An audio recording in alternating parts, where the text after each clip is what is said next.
ಆತ್ಮೀಯ ಸಹೋದರ ಸಹೋದರಿಯರೇ, ದಿವ್ಯ ಬಲಿ ಪೂಜೆಯನ್ನು ಮತ್ತರಾದ ಆಂಟೋನಿ ಕ್ರೂಸ್ ಹಾಗೂ ಜೆಸಿಂತಾ ಕುಟುಂಬದಲ್ಲಿ ಮೃತ ಹೊಂದಿರುವ ಎಲ್ಲ ಆತ್ಮಗಳಿಗಾಗಿ ಅರ್ಪಿಸಲಾಗುವುದು. ಈ ದಿವ್ಯ ಬಲಿ ಪೂಜೆಯನ್ನು ಮೃತರಾದ ಜೆ ಆಂಟೋನಿ ರಾಜ್ಯ ಬಾಬು ಅವರ ಆತ್ಮಶಾಂತಿಗಾಗಿ ಜೆ ಆರ್ ಬಾಬು ಅವರ ಕುಟುಂಬದವರು ಅರ್ಪಿಸುತ್ತಿದ್ದಾರೆ. ಈ ದಿವ್ಯ ಬಲಿ ಪೂಜೆಯನ್ನು ಜಾನ್ ಅರುಳಪ್ಪ ಮೇರಿಯವರ ಆತ್ಮಶಾಂತಿಗಾಗಿ ಜೆ ಆರ್ ಬಾಬು ಅವರ ಕುಟುಂಬದವರು ಅರ್ಪಿಸುತ್ತಿದ್ದಾರೆ. ಈ ದಿವ್ಯ ಬಲಿ ಪೂಜೆಯನ್ನು ಜಾರ್ಜ್ ಮಿರಾಂಡಾ ಅವರ ಆತ್ಮಶಾಂತಿಗಾಗಿ ಜೆ ಆರ್ ಬಾಬು ಅವರ ಕುಟುಂಬದವರು ಅರ್ಪಿಸುತ್ತಿದ್ದಾರೆ. ಹಾಗೂ ಈ ದಿವ್ಯ ಬಲಿ ಪೂಜೆಯನ್ನು ಲೈಸಿ ಆಂಟೋನಿ ಅವರ ಒಳ್ಳೆಯ ಆರೋಗ್ಯಕ್ಕಾಗಿ ಅವರ ಕುಟುಂಬದವರು ಅರ್ಪಿಸುತ್ತಿದ್ದಾರೆ. ಪ್ರಾರ್ಥಿಸೋಣ. ಸರ್ವಶಕ್ತ ಸದಾ ಜೀವಿಸುವ ದೇವರೇ, ಮಾನವ ಕುಲಕ್ಕೆ ದೀನತೆಯ ಆದರ್ಶವನ್ನಿಯಲು ನಮ್ಮ ರಕ್ಷಕರು ಮಾನವರಾಗಿ ಶಿಲ್ಪಿ ಮರಣಕ್ಕೊಳಗಾಗುವಂತೆ ಮಾಡಿದ್ದೀರಿ.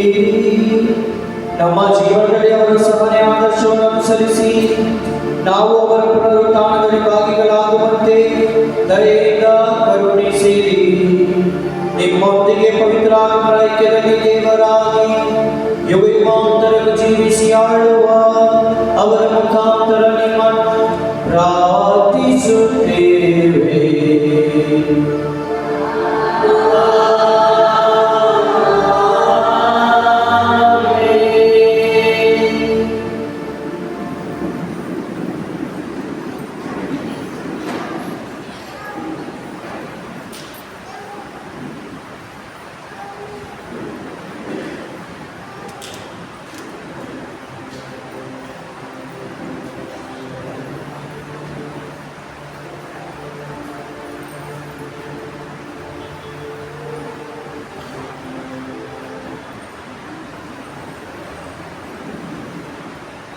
ಪ್ರವಾದಿ ಯೆಶಾಯನ ಗ್ರಂಥದಿಂದ ಈ ದಿನದ ಮೊದಲನೆಯ ವಾಚನ.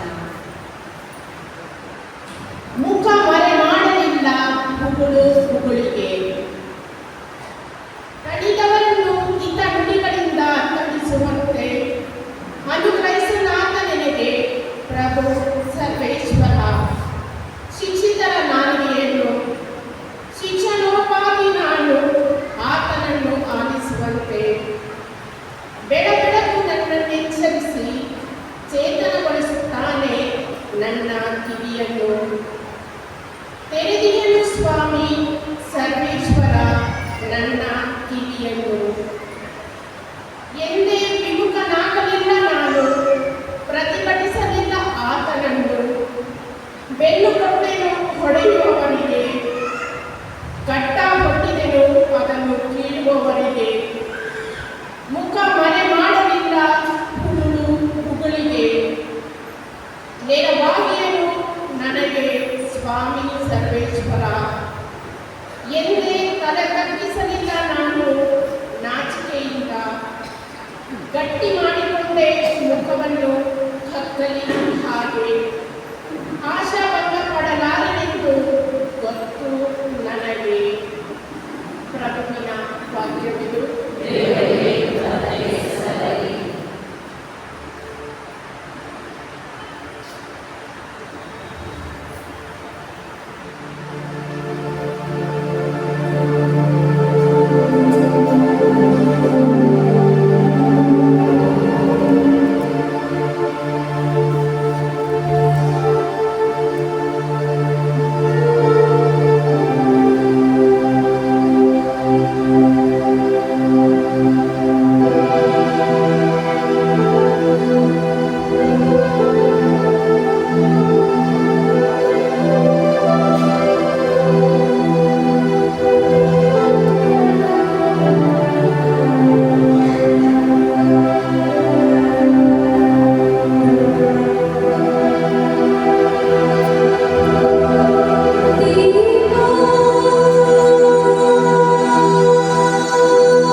ತನ್ನನ್ನೇ ಆತ ತಗ್ಗಿಸಿಕೊಂಡ. ಎಂತಲೇ ದೇವ ಪರಮೋನ್ನತ ಸ್ಥಾನಕ್ಕೆ ಏರಿಸಿದನಾತನನ್ನು ಸಂತ ಪೌಲರು ಫಿಲಿಪಿಯರಿಗೆ ಬರೆದ ಪತ್ರದಿಂದ ಇಂದಿನ ಎಲ್ಲರಿನ ವಾಚನ. ದೇವ ಸ್ವರೂಪಿ ತಾನಾಗಿರುವ ವಿರುದ್ಧ ದೇವರಿಗೆ ಸರಿಸಮನಾದ ಸಿರಿ ಪದವಿಯನಾದ ಹಿಡಿದಿಟ್ಟುಕೊಳ್ಳಲಿಲ್ಲ ಬಿಡದಲ್ಲದ ತನ್ನನ್ನೇ ಬರಿದು ಮಾಡಿಕೊಂಡು ದಾಸನ ರೂಪವನ್ನು ಧರಿಸಿಕೊಂಡು ಮನುಜನಾಕಾರದಲ್ಲಿ ಕಾಣಿಸಿಕೊಂಡು ನರಮಾನವರಿಗೆ ಸರಿಸಮನಾದ ತನ್ನನ್ನೇ ಆತ ತಗ್ಗಿಸಿಕೊಂಡು ವಿಧೇಯನಾಗಿ ನಡೆದುಕೊಂಡು ಮರಣ ಪರ್ಯಂತ, ಹೌದೌದು ಶಿಲುಬೆಯ ಮರಣ ಪರ್ಯಂತ ವಿಧೇಯನಾದ. ಎಂತಲೇ ಪರಮೋನ್ನತ ಸ್ಥಾನಕ್ಕೇರಿಸಿದನಾತನನು ಇತ್ತನು ಹೆಸರುಗಳಲ್ಲೋತ್ತಮ ಹೆಸರನ್ನು ದೇವಪರವನು. ಯೇಸುವಿನ ಹೆಸರಿಗೆಂದೇ ಮಣಕಾಲೂರಿ ಉಳ್ಳರು ಸ್ವರ್ಗವಾಸಿಗಳು, ಭೂನಿವಾಸಿಗಳು, ಪಾತಾಳ ಜೀವರಾಶಿಗಳು ಕ್ರಿಸ್ತ ಯೇಸುವೇ ನಿಮಗೂ ಎಂದೆಲ್ಲರಿಗೂ ಅರಿಕೆ ಮಾಡುವರು. ದೇವಪಿತನ ಮಹಿಮೆಯನ್ನು ಈ ಪರಿಮಳಿ ಸಾರುವರು. ಪ್ರಭುವಿನ ವಾಕ್ಯವಿದು.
ಸಂತ ಲೂಕನು ಬರೆದ ಯೇಸುವಿನ ಪೂಜ್ಯ ಯಾತನೆಯ ವೃತ್ತಾಂತ.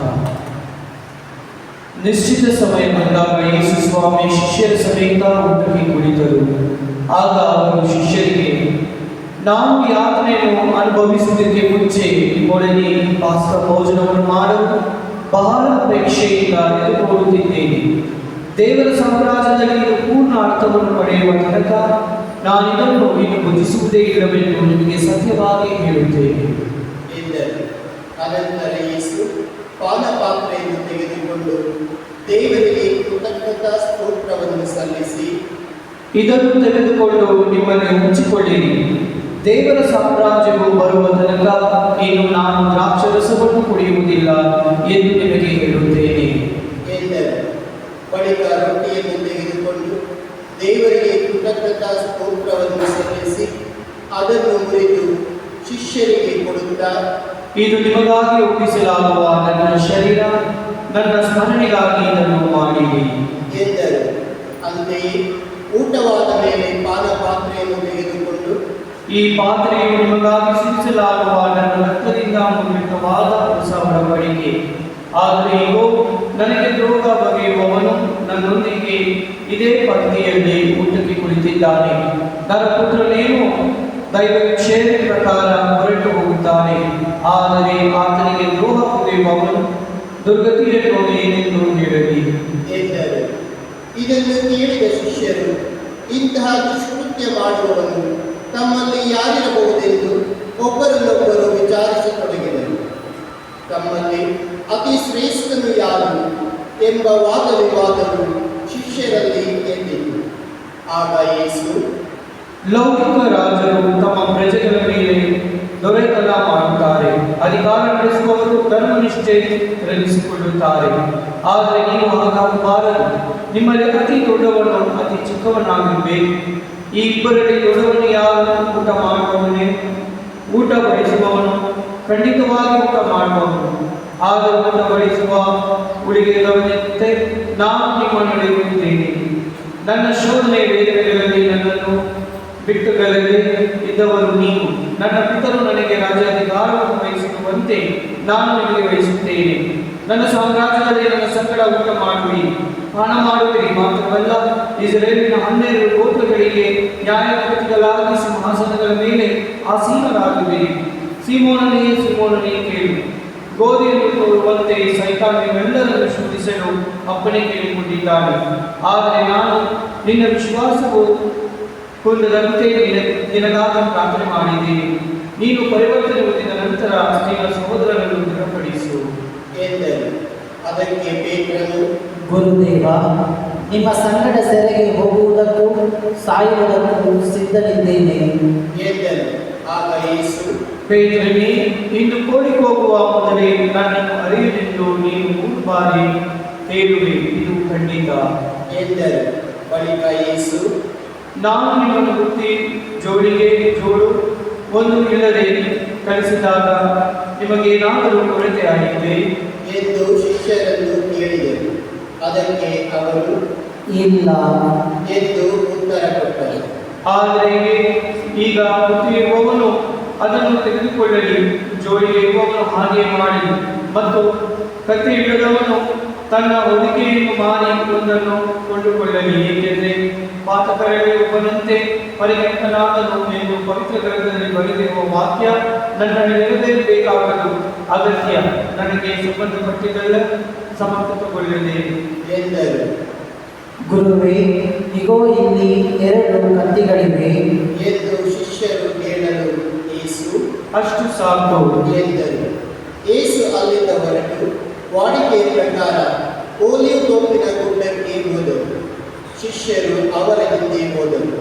ಮುಕ್ತ ಸ್ಥಳಕ್ಕೆ ಬಂದಾಗ ಯೇಸು ಅವರಿಗೆ, ಪ್ರಲೋಭನೆಗೆ ಒಳಗಾಗದಂತೆ ಪ್ರಾರ್ಥನೆ ಮಾಡಿ ಎಂದು ಹೇಳಿ ಒಂದು ಕಲ್ಲೆಸೆದಷ್ಟು ದೂರ ಹೋಗಿ ಮೊಣಕಾಲೂರಿ ಪ್ರಾರ್ಥನೆ ಮಾಡುತ್ತಾ, ಓ ಪಿತನೇ, ನಿಮಗೆ ಇಷ್ಟವಾದರೆ ಈ ಕಷ್ಟದ ಕೊಡವನ್ನು ನನ್ನಿಂದ ತೊಲಗಿಸಿರಿ. ಆದರೂ ನನ್ನ ಚಿತ್ತವೆಲ್ಲ ನಿಮ್ಮ ಚಿತ್ತವೇ ನೆರವೇರಲಿ ಎಂದರು. ಆಗ ಸ್ವರ್ಗದಿಂದ ದೂತನೊಬ್ಬನು ಯೇಸುವಿಗೆ ಪ್ರತ್ಯಕ್ಷವಾಗಿ ಅವರನ್ನು ಸಶಕ್ತರನ್ನಾಗಿ ಮಾಡಿದರು. ಕಡು ಯಾತನೆಯಲ್ಲಿದ್ದ ಅವರು ಇನ್ನೂ ಶ್ರದ್ಧೆಯಿಂದ ಪ್ರಾರ್ಥಿಸಿದರು. ಅವರ ಬೆವರು ರಕ್ತದ ಹನಿಯಂತೆ ತೊಟ್ಟು ತೊಟ್ಟಾಗಿ ನೆಲದ ಮೇಲೆ ಬೀಳುತ್ತಿತ್ತು. ಯೇಸು ಪ್ರಾರ್ಥನೆಯಿಂದ ಎದ್ದು ಶಿಷ್ಯರ ಬಳಿಗೆ ಬಂದರು. ಶಿಷ್ಯರಾದರೂ ದುಃಖದಿಂದ ಬಳಲಿ ನಿದ್ರಿಸುತ್ತಿದ್ದರು. ಇದನ್ನು ಕಂಡು, ನೀವು ನಿದ್ರಿಸುತ್ತೇನೇನೋ ಎಂದು ನೀವು ಪ್ರಲೋಭನೆಗೆ ಒಳಗಾಗದಂತೆ ಪ್ರಾರ್ಥನೆ ಮಾಡಿ ಎಂದರು. ಯೇಸು ಇನ್ನು ಮಾತನಾಡುತ್ತಿದ್ದ ಹಾಗೆ ಜನರ ಗುಂಪೊಂದು ಕಾಣಿಸಿಕೊಂಡಿತು. 12 ಮಂದಿಯಲ್ಲಿ ಒಬ್ಬನಾದ ಯೂದನು ಅವರಿಗೆ ಮುಂದಾಳಾಗಿ ಬಂದಿದ್ದರು. ಅವನು ಯೇಸುವಿಗೆ ಮುತ್ತಿಡಲು ಹತ್ತಿರ ಬಂದಾಗ ಯೇಸು, ಯುಗ ಮುದ್ದಿಟ್ಟು ನನ್ನ ಪುತ್ರನನ್ನು ತೋರಿಸಿಕೊಡುವೆನು ಎಂದರು. ಸುತ್ತಲಿದ್ದ ಶಿಷ್ಯರು ಮುಂದೇನಾಗುವುದೆಂದು ಅರಿತುಕೊಂಡು, ಗುರುವೇ, ಕತ್ತಿಯಿಂದ ಕಡಿಯೋಣವೇ ಎಂದರು. ತಕ್ಷಣವೇ ಅವರಲ್ಲಿ ಒಬ್ಬನು ಪ್ರಧಾನ ಯಾಜಕನ ಆಳನ್ನು ಹೊಡೆದು ಅವನ ಬಲಗಿರಿಯನ್ನು ಕತ್ತರಿಸಿಬಿಟ್ಟನು. ಆಗ ಯೇಸು, ಸಾಕು, ನಿಲ್ಲಿಸು ಎಂದು ಹೇಳಿ ಅವನ ಕಿವಿಯನ್ನು ಮುಟ್ಟಿ ಗುಣಪಡಿಸಿದರು. ಅನಂತರ ಯೇಸು ತಮ್ಮನ್ನು ಹಿಡಿಯುವುದಕ್ಕೆ ಬಂದಿದ್ದ ಮುಖ್ಯ ಯಾಜಕರನ್ನು, ದೇವಾಲಯದ ಪಹರೆಯ ದಳಪತಿಗಳನ್ನು, ಪ್ರಮುಖರನ್ನು ನೋಡಿ, ದರೋಡೆಗಾರನ್ನು ಹಿಡಿಯುವುದಕ್ಕೆ ಬಂದಂತೆ ಖಡ್ಗಗಳನ್ನು ಮತ್ತು ಲಾಠಿಗಳನ್ನು ತೆಗೆದುಕೊಂಡು ಬಂದಿರುವಿರು.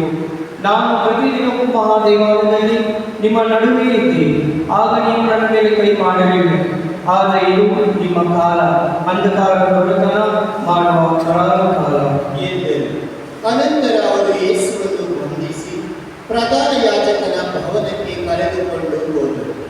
ದೂರದಿಂದ ಪೇತ್ರನು ಹಿಂದೆಯೇ ಹೋದರು. ಭವನದ ಹೊರಾಂಗಣದ ನಡುವೆ ಬೆಂಕಿ ಮಾಡಿ ಅದರ ಸುತ್ತಲೂ ಅವರೆಲ್ಲರೂ ಕುಳಿತುಕೊಂಡಾಗ ಪೇತ್ರನು ಅವರ ಸಂಗಡ ಸೇರಿ ಕುಳಿತುಕೊಂಡನು.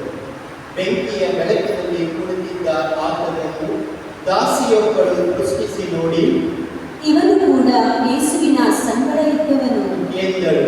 ಅದಕ್ಕೆ ಆತ, ಅವನಾರು ನಾನರಿಯೇನಮ್ಮ ಎಂದು ನಿರಾಕರಿಸಿದನು. ಸ್ವಲ್ಪ ಹೊತ್ತಾದ ಮೇಲೆ ಇನ್ನೊಬ್ಬನು ಆತನನ್ನು ಕಂಡು, ನೀನು ಕೂಡ ಅವರಲ್ಲಿ ಒಬ್ಬನು ಎನ್ನಲು ಪೇತ್ರನು ಇಲ್ಲಪ್ಪ ನಾನಲ್ಲ ಎಂದು ಬಿಟ್ಟನು. ಸುಮಾರು 1 ಗಂಟೆ ಕಾಲ ಕಳೆದ ಮೇಲೆ ಮತ್ತೊಬ್ಬನು, ಖಂಡಿತವಾಗಿ ಇವನು ಕೂಡ ಯೇಸುವಿನ ಸಂಗಡ ಇದ್ದವನು, ಏಕೆಂದರೆ ಇವನು ಗಲಿಲೆಯದವನೇ ಎಂದು ಒತ್ತಿ ಹೇಳಿದನು. ಅದಕ್ಕೆ ಪೇತ್ರನು, ನೀನು ಏನು ಹೇಳುತ್ತೀಯೋ ನನಗೆ ಅರ್ಥವಾಗುವುದಿಲ್ಲ ಎಂದನು. ಆ ಕ್ಷಣವೇ ಅವನು ಇನ್ನೂ ಮಾತನಾಡುತ್ತಿರುವಾಗಲೇ ಕೋಳಿ ಕೂಗಿತು. ಆಗ ಪ್ರಭು ಯೇಸು ಹಿಂದಿರುಗಿ ಪೇತ್ರನನ್ನು ದಿಟ್ಟಿಸಿ ನೋಡಿದನು. ಈ ದಿನ ಕೋಳಿ ಕೂಗುವ ಮೊದಲೇ ನಾನು ಆತನನ್ನು ಅರಿಯೆನು ಎಂದು ನನ್ನನ್ನು 3 ಬಾರಿ ನಿರಾಕರಿಸುವೆ ಎಂದು ಯೇಸು ನುಡಿದಿದ್ದ ಮಾತುಗಳು ಪೇತ್ರನ ನೆನಪಿಗೆ ಬಂದನು. ಅವನು ಹೊರಗೆ ಹೋಗಿ ಬಹಳವಾಗಿ ವ್ಯಥೆಪಟ್ಟು ಅತ್ತನು. ಯೇಸುವನ್ನು ಖಂಡಿಸಿ ಹಿಡಿದುಕೊಂಡಿದ್ದವರು ಅವರನ್ನು ಅಣಕಿಸಿದರು, ಹೊಡೆದರು, ಕಣ್ಣಿಗೆ ಬಟ್ಟೆ ಕಟ್ಟಿ, ನಿನ್ನನ್ನು ಹೊಡೆದವರಾರು, ಪ್ರವಾದಿಸು ಎಂದು ಹೇಳುತ್ತಿದ್ದರು. ಹಲವಾರು ವಿಧದಲ್ಲಿ ಅವರನ್ನು ದೂಷಿಸಿ ನಿಂದಿಸುತ್ತಿದ್ದರು. ಅಷ್ಟರಲ್ಲಿ ಬೆಳಗಾಯಿತು. ಪ್ರಜಾಪ್ರಮುಖರು, ಮುಖ್ಯ ಯಾಜಕರು, ಧರ್ಮಶಾಸ್ತ್ರಿಗಳು ಸಭೆ ಸೇರಿದರು. ಯೇಸುವನ್ನು ತಂದು ನ್ಯಾಯಸಭೆಯ ಮುಂದೆ ನಿಲ್ಲಿಸಿದರು. ನೀನು ಅಭಿಷಿಕ್ತನಾದ ಲೋಕೋದ್ಧಾರಕನಾಗಿದ್ದರೆ ನಮಗೆ ಹೇಳು ಎಂದು ವಿಚಾರಿಸಿದರು. ಆಗ ಯೇಸು, ನಾನು ಹೇಳಿದರೆ ನೀವು ನಂಬುವುದಿಲ್ಲ, ನಾನು ಪ್ರಶ್ನೆ ಹಾಕಿದರೆ ನೀವು ನನಗೆ ಉತ್ತರ ಕೊಡುವುದಿಲ್ಲ.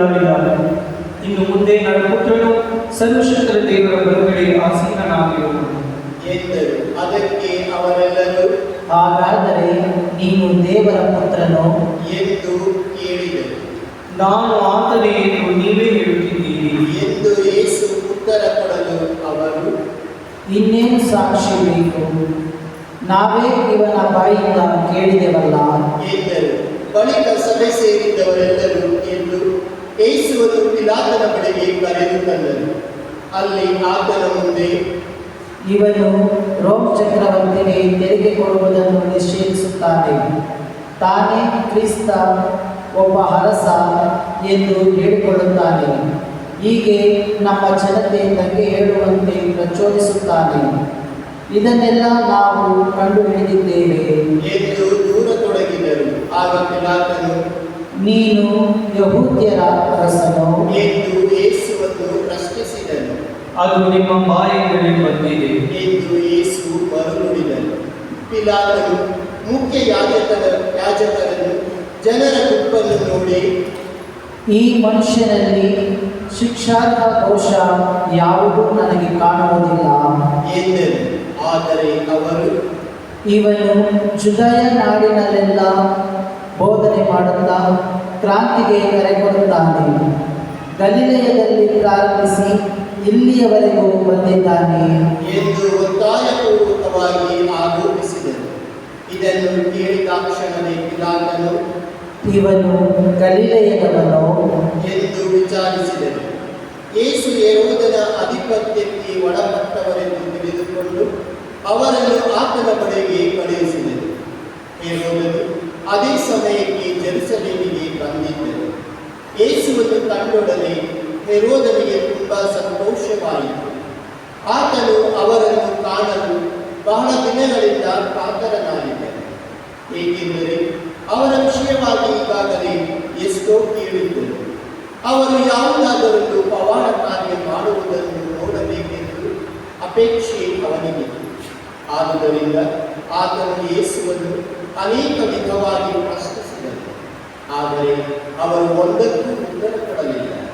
ಇತ್ತ ಮುಖ್ಯ ಯಾಜಕರು, ಧರ್ಮಶಾಸ್ತ್ರಿಗಳು ಮುಂದೆ ಬಂದು ಅವರ ಮೇಲೆ ಪ್ರಬಲವಾಗಿ ದೋಷಾರೋಪಣೆ ಮಾಡತೊಡಗಿದರು. ಕಡೆಗೆ ಹೆರೋದನು ತನ್ನ ಸೈನಿಕರೊಡನೆ ಸೇರಿ ಯೇಸುವನ್ನು ಅಡಗಿಸಿ ಅವಮಾನಪಡಿಸಿದನು. ರಾಜವಸ್ತ್ರವನ್ನು ವೇಷಭೂಷಣವಾಗಿ ಅವರಿಗೆ ತೊಡಿಸಿ ಪಿಲಾತನ ಬಳಿಗೆ ಮರಳಿ ಕಳುಹಿಸಿ ಕೊಟ್ಟರು. ಅದುವರೆಗೂ ಪರಸ್ಪರ ವೈರಿಗಳಾಗಿದ್ದ ಹೆರೋದನು ಮತ್ತು ಪಿಲಾತನು ಅಂದೇ ಮಿತ್ರರಾದರು. ಪಿಲಾತನು ಮುಖ್ಯ ಯಾಜಕರನ್ನು, ಮುಖಂಡರನ್ನು, ಜನರನ್ನು ಒಟ್ಟಾಗಿ ಕರೆಯಿಸಿ, ಜನರು ದಂಗೆ ಏಳುವಂತೆ ಈ ಮನುಷ್ಯ ಪ್ರೇರೇಪಿಸುತ್ತಾನು, ಇವನನ್ನು ನಿನ್ನ ಬಳಿಗೆ ಕರೆತಂದಿರಬಾರಲಾರೆ. ಈಗ ನಿಮ್ಮ ಎದುರಿಗೆ ವಿಚಾರಣೆ ಮಾಡಿದ್ದೇನೆ. ಇವನಲ್ಲಿ ನೀವು ಆರೋಪಿಸುವಂಥ ದೋಷಗಳಲ್ಲೂ ನನಗೆ ಕಾಣಲಿಲ್ಲ, ಹೆರೋದ ಅರಸನಿಗೂ ಕಾಣಲಿಲ್ಲ ಎಂದೇ ಇವನನ್ನು ಮರಳಿ ನನ್ನ ಬಳಿಗೆ ಕಳುಹಿಸಿಬಿಟ್ಟಿದ್ದಾರೆ. ಮರಣದಂಡನೆಗೆ ಗುರಿಪಡಿಸುವ ಯಾವುದನ್ನು ಇವನು ಮಾಡಿಲ್ಲ ಎಂಬುದು ಸ್ಪಷ್ಟವಾಗಿದೆ. ಆದ್ದರಿಂದ ಇವನನ್ನು ದಂಡಿಸಿ ಬಿಟ್ಟುಬಿಡುತ್ತೇನೆ ಎಂದನು. ಪಾಸ್ಕ ಹಬ್ಬದ ಸಂದರ್ಭದಲ್ಲಿ ಜನರು ಕೇಳಿಕೊಂಡ ಒಬ್ಬ ಸೆರೆಯಾಳನ್ನು ಪಿಲಾತನು ಬಿಡುಗಡೆ ಮಾಡಬೇಕಾಗಿತ್ತು. ಆದರೆ ಅವರೆಲ್ಲರೂ, ಇವನನ್ನು ಮುಗಿಸಿಬಿಡಿ, ಬರಬ್ಬರನ್ನು ನಮಗೆ ಬಿಡುಗಡೆ ಮಾಡಿ ಎಂದು ಒಬ್ಬರಲ್ಲಿಂದ ಒಬ್ಬೆ ಹಾಕಿದರು. ನಗರದಲ್ಲಿ ದಂಗೆ ಎಬ್ಬಿಸಿದ್ದ ಹಾಗೂ ಕೊಲೆ ಮಾಡಿದ ಕಾರಣ ಸೆರೆಯಲ್ಲಿ ಹಾಕಲಾಗಿದ್ದ ಬರಬ್ಬನೇ ಅವನು. ಪಿಲಾತನು ಯೇಸುವನ್ನು ಬಿಡುಗಡೆ ಮಾಡಬಯಸಿ ಮತ್ತೊಮ್ಮೆ ಜನರೊಡನೆ ಮಾತನಾಡಿ ನೋಡಿದನು. ಅವರಾದರೂ, ಇವನನ್ನು ಶಿಲುಬೆಗೇರಿಸಿ, ಇವನನ್ನು ಶಿಲುಬೆಗೇರಿಸಿ ಎಂದು ಆರ್ಭಟಿಸತೊಡಗಿದರು. ಮೂರನೆಯ ಸಾರಿ ಪಿಲಾತನು, ಏಕೆ? ಇವನೇನು ಕೇಡು ಮಾಡಿದ್ದಾನೆ? ಇವನನ್ನು ಮರಣದಂಡನೆಗೆ ಗುರಿಪಡಿಸುವಂತಹ ಅಪರಾಧ ಯಾವುದೂ ನನಗೆ ಕಂಡುಬರುವುದಿಲ್ಲ. ಆದುದರಿಂದ ಇವನನ್ನು ದಂಡಿಸಿ ಬಿಟ್ಟುಬಿಡುತ್ತೇನೆ ಎಂದರು. ಆದರೂ ಅವರು ಅಧಿಕವಾಗಿ ಆರ್ಭಟಿಸುತ್ತ ಯೇಸುವನ್ನು ಶಿಲುಬೆಗೆ ಏರಿಸಲೇಬೇಕೆಂದು ಕೂಗಾಡಿದರು. ಕಟ್ಟ ಕಡೆಗೆ ಕೂಗಾಟಕ್ಕೆ ಗೆಲುವಾಯಿತು.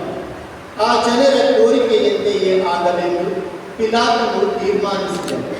ಅವರು ಕೇಳಿಕೊಂಡ ಪ್ರಕಾರ ಕೊಲೆ ಕಲಹಗಳ ನಿಮಿತ್ತ ಸೆರೆಯಲ್ಲಿದ್ದ ಬರಬ್ಬನನ್ನು ಬಿಡುಗಡೆ ಮಾಡಿದರು. ಯೇಸುವನ್ನಾದರೂ ಅವರ ಇಚ್ಛಾನುಸಾರಕ್ಕೆ ಬಿಟ್ಟರು. ಸೈನಿಕರು ಯೇಸುವನ್ನು ಕರೆದೊಯ್ಯುವಾಗ ಸಿರೇನ್ ಪಟ್ಟಣದ ಸಿಮೋನ ಎಂಬಾತ ಹಳ್ಳಿಯ ಕಡೆಯಿಂದ ಆ ಮಾರ್ಗವಾಗಿ ಬರುತ್ತಿದ್ದರು. ಅವನನ್ನು ಹಿಡಿದು ಶಿಲುಬೆಯನ್ನು ಕೊಟ್ಟು ಯೇಸುವಿನ ಹಿಂದೆ ಬರುವಂತೆ ಮಾಡಿದರು. ಜನರ ದೊಡ್ಡ ಗುಂಪು ಯೇಸುವಿನ ಹಿಂದೆ ಹೊರಟಿತು.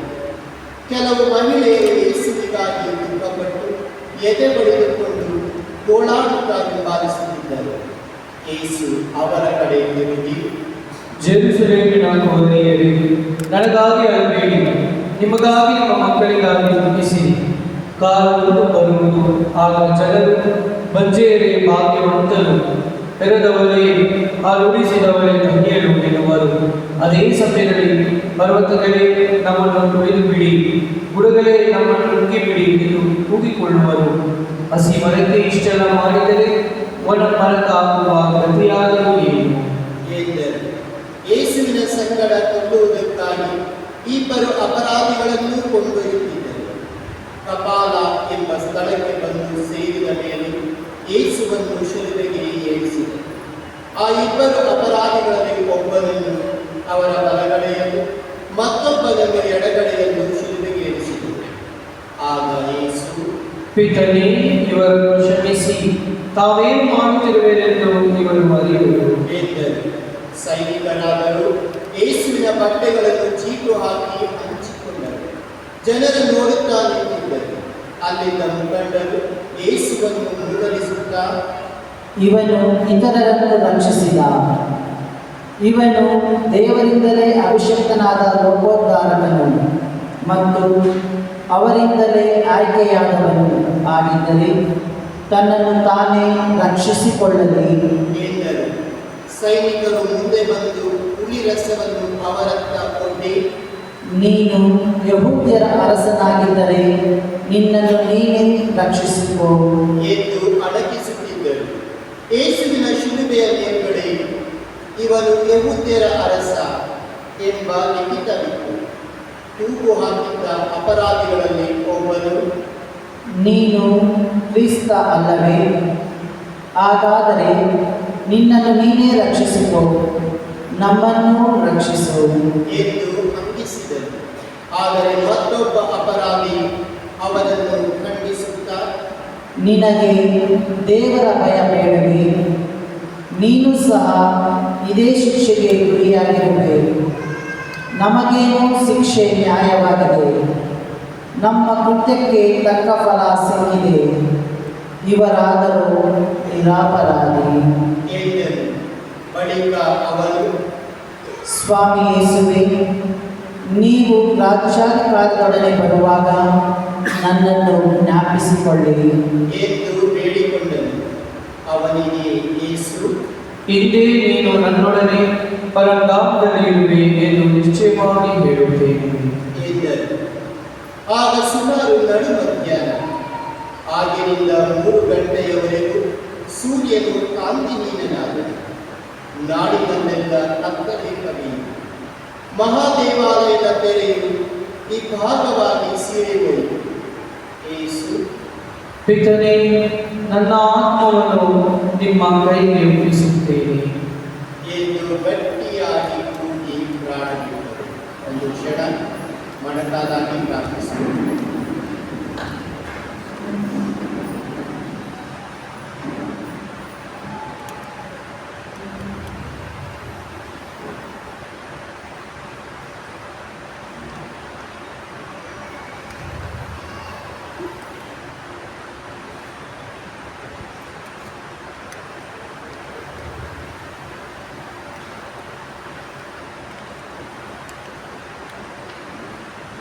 ನಡೆದದ್ದನ್ನು ಕಂಡ ಶತಾಧಿಪತಿ ದೇವರನ್ನು ಹೊಗಳುತ್ತಾ, ಈ ಮನುಷ್ಯ ಖಂಡಿತವಾಗಿ ಸತ್ಪುರುಷನೇ ಸರಿ ಎಂದರು. ಈ ದೃಶ್ಯವನ್ನು ನೋಡಲು ಕೂಡಿದ್ದ ಜನರೆಲ್ಲರೂ ಅಲ್ಲಿ ನಡೆದದ್ದನ್ನು ನೋಡಿ ದುಃಖದಿಂದ ಎದೆ ಬಡಿದುಕೊಳ್ಳುತ್ತಾ ಹಿಂದಿರುಗಿದರು. ಯೇಸುವಿನ ಪರಿಚಿತರೆಲ್ಲರೂ ಹಾಗೂ ಗಲಿಲೆಯದಿಂದ ಹಿಂಬಾಲಿಸಿ ಬಂದಿದ್ದ ಮಹಿಳೆಯರು ದೂರದಲ್ಲಿ ನಿಂತುಕೊಂಡು ಇದೆಲ್ಲವನ್ನು ನೋಡುತ್ತಿದ್ದರು. ಅರಿಮಥಾಯ ಎಂಬುದು ಜುದೇಯದ ಒಂದು ಪಟ್ಟಣ. ಜೋಸೇಫನು ಅದರ ನಿವಾಸಿ. ಇವನು ಸದ್ಗುಣಶೀಲನು, ಸತ್ಪುರುಷನು ಹಾಗೂ ದೇವರ ಸಾಮ್ರಾಜ್ಯದ ಆಗಮನವನ್ನು ನಿರೀಕ್ಷಿಸುತ್ತಿದ್ದನು. ಯೆಹೂದ್ಯರ ನ್ಯಾಯಸಭೆಯ ಸದಸ್ಯರಲ್ಲಿ ಇವನು ಒಬ್ಬನು. ಆದರೂ ಅವರ ತೀರ್ಪಿಗೂ ಕೃತ್ಯಕ್ಕೂ ಇವನು ಅನುಮತಿಸಿರಲಿಲ್ಲ. ಇವನು ಪಿಲಾತನ ಬಳಿಗೆ ಹೋಗಿ ಯೇಸುವಿನ ಪಾರ್ಥಿವ ಶರೀರವನ್ನು ತನಗೆ ಕೊಡಿಸಬೇಕೆಂದು ಕೇಳಿಕೊಂಡನು. ತರುವಾಯ ಶರೀರವನ್ನು ಶಿಲುಬೆಯಿಂದ ಇಳಿಸಿ ನಾರುಮಡಿ ವಸ್ತ್ರದಲ್ಲಿ ಸುತ್ತಿ ಸಮಾಧಿಯಲ್ಲಿ ಇಟ್ಟನು. ಬಂಡೆಯೊಂದರಲ್ಲಿ ಕೊರೆಯಲಾಗಿದ್ದ ಈ ಸಮಾಧಿಯಲ್ಲಿ ಅದುವರೆಗೆ ಯಾರನ್ನೂ ಭೂಸ್ಥಾಪನೆ ಮಾಡಿರಲಿಲ್ಲ. ಅಂದು ಶುಕ್ರವಾರ, ಸಿದ್ಧತೆಯ ದಿನ. ಇನ್ನೇನು ಸಬ್ಬತ್ ಪ್ರಾರಂಭವಾಗುವುದರಲ್ಲಿ ಗಲಿಲೆಯದಿಂದ ಯೇಸುವಿನ ಸಂಗಡ ಬಂದಿದ್ದ ಮಹಿಳೆಯರು ಜೋಸೇಫನ ಜೊತೆ ಹೋಗಿ ಸಮಾಧಿಯನ್ನು, ಯೇಸುವಿನ ಪಾರ್ಥಿವ ಶರೀರವನ್ನು ಅದರಲ್ಲಿಟ್ಟ ರೀತಿಯನ್ನು ನೋಡಿಕೊಂಡರು. ಅನಂತರ ಅಲ್ಲಿಂದ ಹಿಂದಿರುಗಿ ಶವಲೇಪನಕ್ಕಾಗಿ ಸುಗಂಧ ದ್ರವ್ಯಗಳನ್ನು ಮತ್ತು ಪರಿಮಳ ತೈಲವನ್ನು ಸಿದ್ಧ ಮಾಡಿಕೊಂಡರು. ಸಬ್ಬತ್ ದಿನ ಧರ್ಮ ನಿಯಮಾನುಸಾರ ವಿಶ್ರಮಿಸಿಕೊಂಡರು.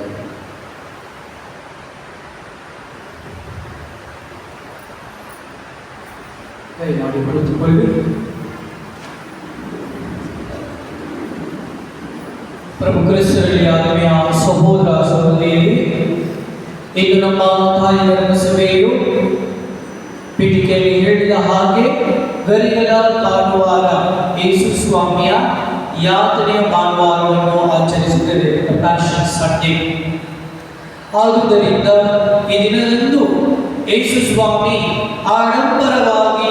ಆಡಂಬರಿತವಾಗಿ ಅವರು ಜೆರುಸಲೇಮ್ ಪಟ್ಟಣಕ್ಕೆ ತಮ್ಮ ಜನರೊಂದಿಗೆ ಬರುವಾಗ ಅಲ್ಲಿಂದ ಜನರು ಸಂತೋಷದಿಂದ ಘೋಷಣೆ ಮಾಡುತ್ತಾರೆ, ಹೊಸಾನ ಹೊಸಾನ.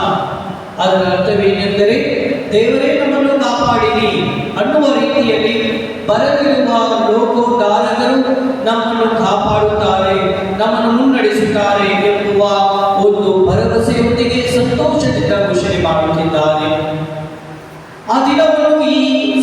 ಗೌರವವನ್ನು ಈ ಒಂದು ಘಟನೆಯನ್ನು ನೋಡುವಾಗ ಪ್ರವಾದಿ ಜಕಾರಿಯನ್ನು ಪ್ರವಾದಿಸಿದಂತೆ ಸಂತೋಷದಿಂದ ಕೊಂಡಾಡು ಜೆರುಸಲೇಮ್ ಜನಾಂಗವೇ, ಏಕೆಂದರೆ ನಿಮ್ಮನ್ನು ಕಾಪಾಡುವ ಲೋಕೋದ್ಧಾರಕರು ಸಾಧಾರಣವಾಗಿ ಸರಳತೆಯಿಂದ ಒಂದು ಕತ್ತೆ ಮನೆಯ ಮೇಲೆ ನಡೆದುಕೊಂಡು ಬಂದು ಶಾಂತಿ ಸಮಾಧಾನವನ್ನು ದಯಪಾಲಿಸುತ್ತಾನೆ ಎನ್ನುವ ಪ್ರವಾದಿಸಿದ ಆ ಪ್ರವಾದಿ ಜಕರೀಯನ ಆ ಒಂದು ಮಾತನ್ನು ಜನರಿಗೆ ಅರ್ಥವಾಗುತ್ತದೆ. ಇಗೋ ಬಂದಿದ್ದಾನೆ ಯೇಸು ಸ್ವಾಮಿ, ಇವರೇ ನಮ್ಮನ್ನು ಕಾಪಾಡಿದ್ದಾರೆ ಎನ್ನುವ ಒಂದು ಮನೋಭಾವನೆ, ಸಂತೋಷ ಅವರಲ್ಲಿ ಇತ್ತು. ಪ್ರತ್ಯೇಕವಾಗಿ ಯೇಸು ಸ್ವಾಮಿ ಯಾಕೆ ಈ ಕತ್ತೆ ಮನೆಯನ್ನು ಆಯ್ಕೆ ಮಾಡಿದರೆಂದರೆ, ಆ ಕಾಲದಲ್ಲಿ ವಾಡಿಕೆ ಹೀಗಿತ್ತು. ಯೆಹೂದ್ಯರ ಅರಸರುಗಳು ಯುದ್ಧಕ್ಕೆ ಹೋಗುವ ಮುಂಚಿತವಾಗಿ ಅವರು ಏನಾದರೂ ಯುದ್ಧ ಮಾಡಬೇಕಾದರೆ ಅವರು ಈ ಕುದುರೆಯಲ್ಲಿ ಹೋಗಿ ಯುದ್ಧ ಮಾಡುತ್ತಿದ್ದರು. ಆದರೆ ಆ ದೇಶದ ಹೊತ್ತಿಗೆ, ವಿರೋಧ ದೇಶದ ಹೊತ್ತಿಗೆ ಅವರಿಗೆ ಯುದ್ಧ ಬೇಡವೆಂದರೆ ನಾವು ಸಮಾಧಾನದಿಂದ ಹೋಗುತ್ತೇವೆ ಎಂದರೆ ಕತ್ತೆ ಮೇಲೆ ಕುಳಿತುಕೊಂಡು ಹೋಗುತ್ತಿದ್ದರು. ಅದರ ಅರ್ಥವೇನೆಂದರೆ, ಅದರ ಚಿಹ್ನ ಏನೆಂದರೆ ನಾವು ಸಮಾಧಾನಕ್ಕೆ ಬಂದಿದ್ದೀವಿ, ಯುದ್ಧಕ್ಕಾಗಿ ಬಂದಿಲ್ಲ. ಆದರೆ ಇಲ್ಲಿ ನೋಡಿ ಯೇಸು ಸ್ವಾಮಿ ಅದ ಕಾರಣಕ್ಕಾಗಿ ಆ ಕತ್ತೆ ಮನೆಯನ್ನು ಆಯ್ಕೆ ಮಾಡಿದರು. ಏಕೆಂದರೆ ಕತ್ತೆ ಮೇಲೆ ಕುಳಿತುಕೊಂಡು ಹೋಗುವಾಗ ಬಂದಿರುವ ಅಲ್ಲಿರುವ ಜನರಿಗೆ ಜನಾಂಗಕ್ಕೆ ಗೊತ್ತಾಗಲಿ, ನಾನು ಬಂದಿರುವುದು ಯುದ್ಧ ಮಾಡುವುದಕ್ಕಲ್ಲ, ನೀವು ಅಪೇಕ್ಷಿಸುವ ಹಾಗೆ ಯುದ್ಧ ಮಾಡಿ, ರೋಮ ಅರಸನ ವಿರುದ್ಧವಾಗಿ ಯುದ್ಧ ಮಾಡಿ ನಿಮ್ಮೆಲ್ಲರಿಗೂ ಒಳ್ಳೆಯ ಸ್ಥಾನ ಕೊಡಬೇಕು ನನ್ನ ದರ್ಬಾರದಲ್ಲಿ, ಆ ರೀತಿಯಾಗಿ ಬಂದಿಲ್ಲ. ನಾನು ಯಾವ ರೀತಿಯ ಅರಸನೆಂದರೆ ಬಡಬಗ್ಗರಿಗಾಗಿ ಹಾಗೂ ದೇವರಿಗೆ ವಿಧೇಯತೆಯಾಗಿ ದೇವರ ಪ್ರೀತಿ ಪರರಿಗೆ ನೀಡುವುದಕ್ಕಾಗಿ ಬಂದಿರುವ ಪ್ರೀತಿಯ ಅರಸನಾಗಿರುವುದು ನಾನು ಅನ್ನುವುದನ್ನು ತಿಳುವಳಿಕೆ ಕೊಡುವುದಕ್ಕಾಗಿ ಕತ್ತೆ ಮನೆ ಮೇಲೆ ಅವರು ಬರುತ್ತಾರೆ.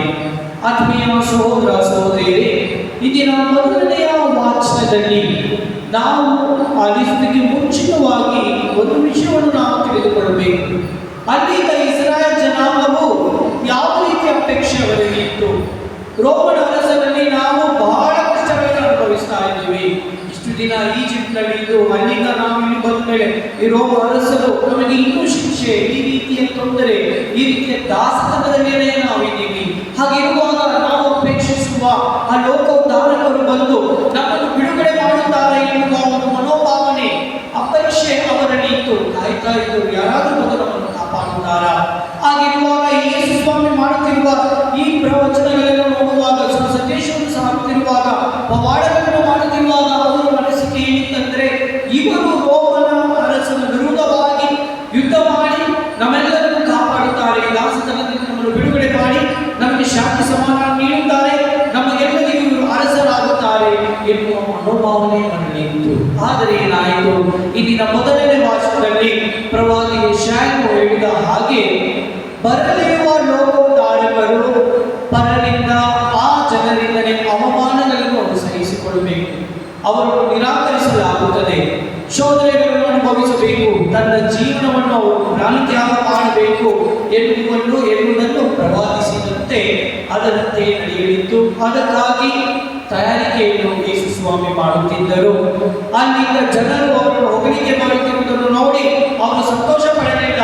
ಒಂದು ರೀತಿಯಲ್ಲಿ ಸಂತೋಷ ಪಟ್ಟು ಕೂಡ ಮನಸ್ಸಿನಲ್ಲಿ ಆಳವಾಗಿ ಅವರಿಗೆ ಇದ್ದಿದ್ದೇನೆಂದರೆ, ನಾವು ಬಂದಿರುವುದು ಈ ಎಲ್ಲ ತೊಂದರೆಗಳನ್ನು, ಶೋಧನೆಗಳನ್ನು, ಯಾತನೆಗಳನ್ನು ಅನುಭವಿಸಿ ಅದರ ಮುಖಾಂತರ ನನ್ನ ಜನರ ಪಾಪಗಳನ್ನು ಬಿಡುಗಡೆ ಮಾಡುವುದಕ್ಕಾಗಿ ನಾನು ಪ್ರಾಣತ್ಯಾಗ ಮಾಡಲು ನನ್ನನ್ನೇ ನಾನು ತಯಾರಿಸಿಕೊಳ್ಳುತ್ತಾ ಇದ್ದೇನೆ ಎನ್ನುವುದನ್ನು ಅರ್ಥ ಮಾಡಿಕೊಂಡು ಈ ಪ್ರವಾದಿ ಯೆಶಾಯನು ಹೇಳಿದ ಹಾಗೆ ಪ್ರವಾದಿಸಿದಂತೆ ಅದರಂತೆ ಅವರು ತಮ್ಮನ್ನೇ ತಯಾರಿಸಿಕೊಳ್ಳುತ್ತಿದ್ದರು.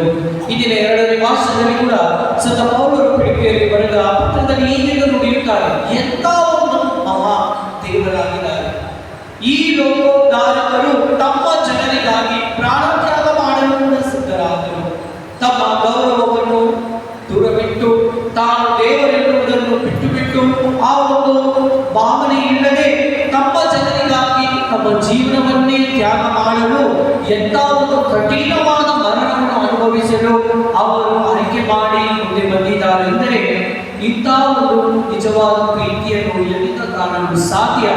ಈ ರೀತಿ ತಮ್ಮ ಜನರಿಗಾಗಿ ತನಗೆ ಯಾರು ವಿರೋಧವಿಲ್ಲ, ತಾವೆಲ್ಲರೂ ರಕ್ಷಣೆ ಹೊಂದಬೇಕೆಂದು ಶಿಲುಬೆಯಲ್ಲಿ ಪ್ರಾಣತ್ಯಾಗ ಮಾಡಲು ಅವರು ಸಿದ್ಧರಾಗಿದ್ದಾರೆಂದರೆ ಆ ದೇವರ ಪ್ರೀತಿಯನ್ನು ಅರಿತುಕೊಂಡಿರುವ ನಾವು ಅವರಂತೆ ಪರರಿಗೆ ಆ ತ್ಯಾಗಮಯ ಪ್ರೀತಿಯನ್ನು ಕೊಡಲು ನಾವು ಸಿದ್ಧರಾಗಬೇಕೆಂದು ಬಹಿರಂಗವಾಗಿ ಫಿಲಿಪಿಯರಿಗೆ ಬರೆದ ಪತ್ರದಲ್ಲಿ ಸಂತ ಪೌಲರು ಹೀಗೆಂದು ನುಡಿಯುತ್ತಾರೆ.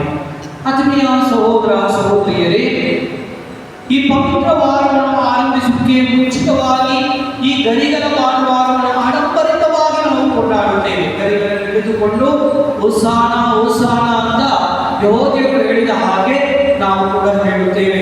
ಹೋಸಾನ ಅಂದರೆ ಏನು? ಹೋಸಾನ ಅಂದರೆ ಏನು? ದೇವರೇ ನಮ್ಮನ್ನು ರಕ್ಷಿಸಿರಿ, ಕಾಪಾಡಿರಿ, ಗಾಡ್ ಹೆಲ್ಪ್ ಅಸ್ ಅನ್ನೋದು ಅರ್ಥ. ಆ ರೀತಿ ನಾವು ಕೂಡ ಹೋಸಾನ ಹೋಸಾನ ಅಂತ ಘೋಷಣೆ ಮಾಡುತ್ತೇವೆ. ಆ ರೀತಿಯಲ್ಲಿ ದೇವರಿಗೆ ಗೊತ್ತಿತ್ತು ಅದು ಯಾವ ರೀತಿಯ ಘೋಷಣೆ. ಇವತ್ತು ಜೆರುಸಲೇಮಿಗೆ ಬರುವಾಗ ಘೋಷಣೆ ಹೇಗಿದೆ? ದೇವರೇ ನಮ್ಮನ್ನು ಕಾಪಾಡಿರಿ ಅಂತ ಜನರು ಹೇಳಿದರು. ಆದರೆ ಪವಿತ್ರ ಶುಕ್ರವಾರದಂದು ಆ ಜನರು ಏನು ಹೇಳಿದರು? ಇವನನ್ನು ಶಿಲುಬೆಗೆ ಇಳಿಸಿರಿ ಅಂತ ಘೋಷಣೆ ಮಾಡಿ, ತದನಂತರ ಅವರನ್ನು ಶಿಲುಬೆಗೆ ಇಳಿಸಿರಿ, ಅವರನ್ನು ಶಿಲುಬೆಗೆ ಇಳಿಸಿರಿ ಅಂತ ಘೋಷಣೆ ಮಾಡಿ ಅವರನ್ನು ಸಾಯಿಸಬೇಕು ಎಂದು ಬೊಬ್ಬೆ ಹಾಕಿದರು. ಇದಕ್ಕೆ ಅರ್ಥ ಇದೆ, ಈ ರೀತಿ ಅರ್ಥವಿದೆ. ಆದ ಕಾರಣಕ್ಕಾಗಿ ಇವೆಲ್ಲವನ್ನು ತಿಳಿದಿತ್ತು ಯೇಸು ಸ್ವಾಮಿಗೆ.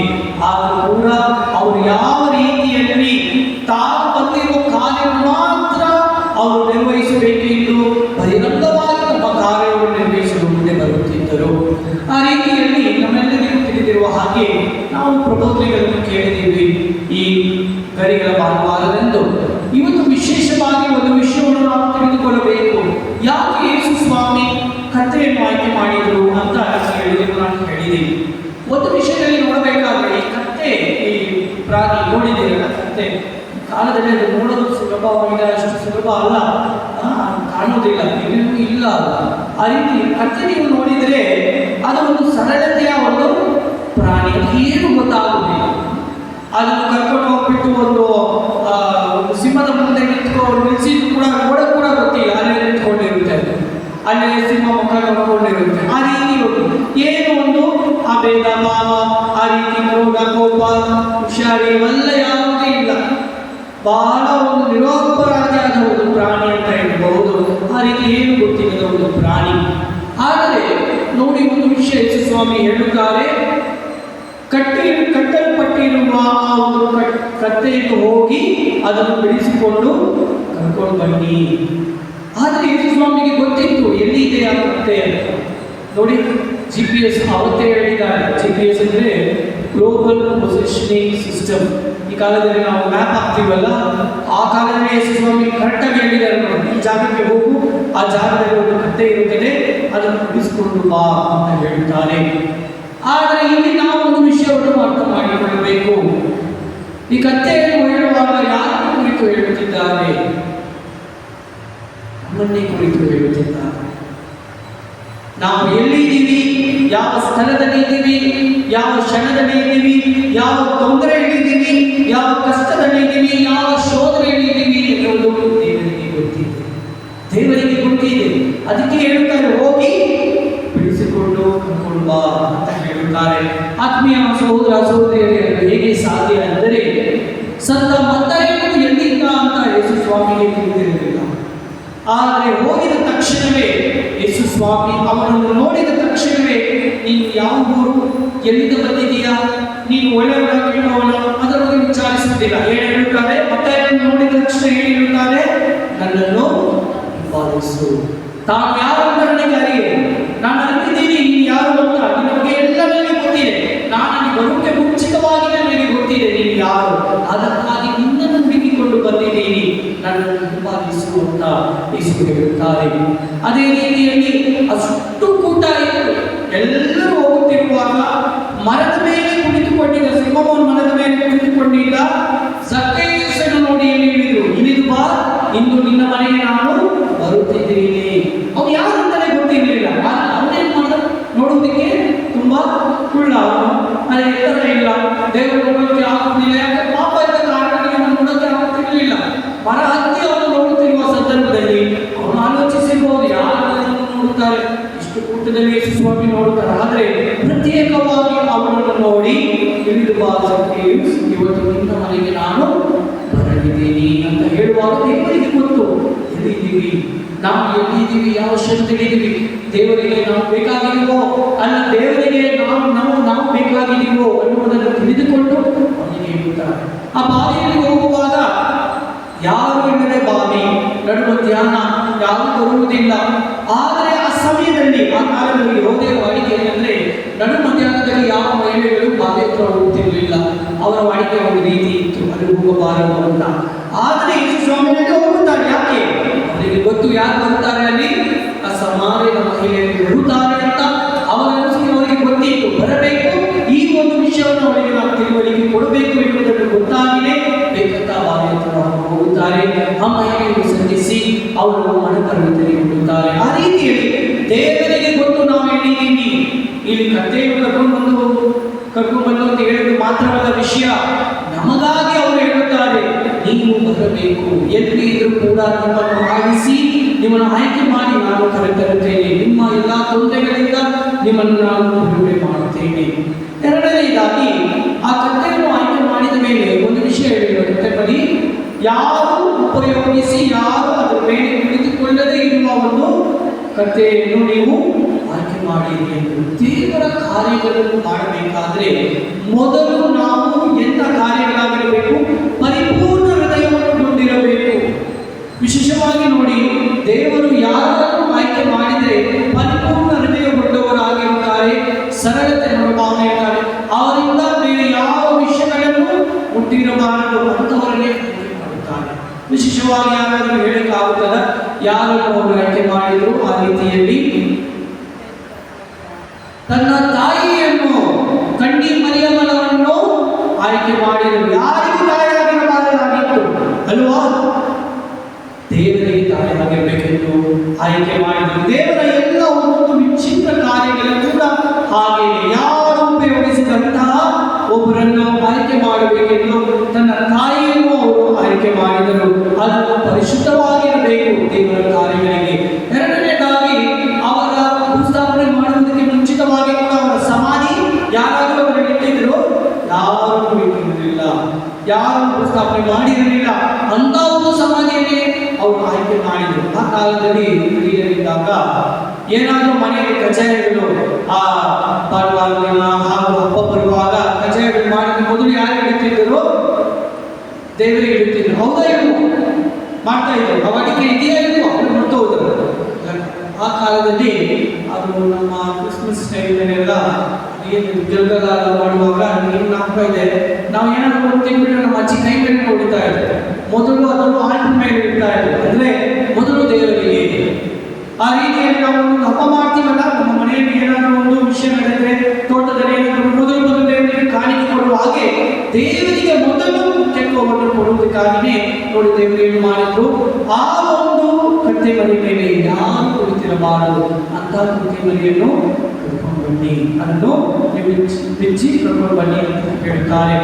ಗುರುಗಳ ಜೀವನದಲ್ಲಿ ಕೂಡ ನೋಡಿ, ಕೆಲವೊಮ್ಮೆ ನಾವು ಹೇಳ್ತೀವಲ್ಲ, ಯಾಕೆ ಗುರುಗಳಿಗೆ ಈ ರೀತಿಯ ಒಂದು ನಿಯಮಗಳಿವೆ ಏಕೆಂದರೆ ತಮ್ಮ ಹೃದಯವನ್ನು, ತಮ್ಮ ದೇಹವನ್ನು, ತಮ್ಮ ಮನಸ್ಸನ್ನು ಎಲ್ಲವನ್ನು ದೇವರಿಗೆ ಮಾತ್ರ ಅರ್ಪಿಸುವಂಥವರನ್ನು ಆಯ್ಕೆ ಮಾಡಿದ ದೇವರು ಪರಿಪೂರ್ಣವಾಗಿ ಅಂತರಾಳದಿಂದ ಎಲ್ಲವೂ ದೇವರಿಗೆ ಮಾತ್ರ ಅದು ಒಪ್ಪಿಸಬೇಕೆಂಬುದಕ್ಕೆ ಆಯ್ಕೆ ಮಾಡುತ್ತಾರೆ.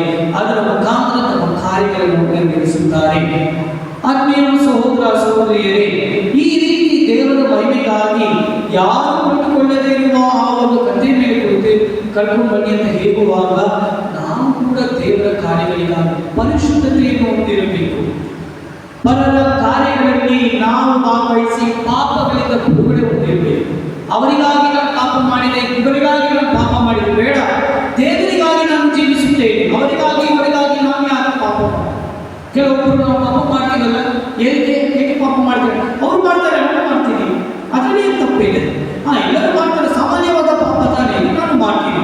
ಅಯ್ಯೋ ನನ್ನ ಬಗ್ಗೆ ಏನು ಅನ್ಕೊಳ್ತಾರೆ ಜನರೆಲ್ಲ, ನನ್ನ ಬಗ್ಗೆ ತಪ್ಪು ತಿಳ್ಕೊಳ್ತಾರೆ, ಆದ್ದರಿಂದ ಆ ಪಾಪ ಮಾಡಿ ನನ್ನ ಕೋಪ ಕ್ರೋಧವನ್ನು ತೋರಿಸಬೇಕು, ನಾನು ಹಾಗೆಯಿಲ್ಲ. ಅದು ಕೂಡ ಒಂದು ಪಾಪನೇ, ಅದು ಕೂಡ ಒಂದು ರೀತಿಯ ಪಾಪನೇ.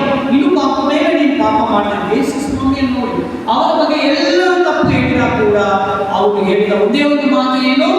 ದೇವರೇ, ಇವರು ಮಾಡುತ್ತಿರುವುದು ಇವರು ಅರಿಯೇ, ಇವರನ್ನು ಕ್ಷಮಿಸಿ ಅಂತ ಹೇಳಿದರು. ಅದಕ್ಕೆ ನಿಜವಾದ ಒಂದು ಮೌನತೆ, ಗ್ಲೋರಿ, ಅದೇ ನಮಗೆ ಬೇಕಾಗಿ. ಏನೇ ಯಾರು ಹೇಳಿದ್ರು, ಏನೇ ನಾನು ಒಳ್ಳೆಯವರು, ನಾನು ನಮಗೆ ಬೇಕಾಗಿ ದೇವರಿಗೆ ಗೊತ್ತಿದ್ರೆ ಮಾತ್ರ ಸಾಕು ಅನ್ನುವುದು.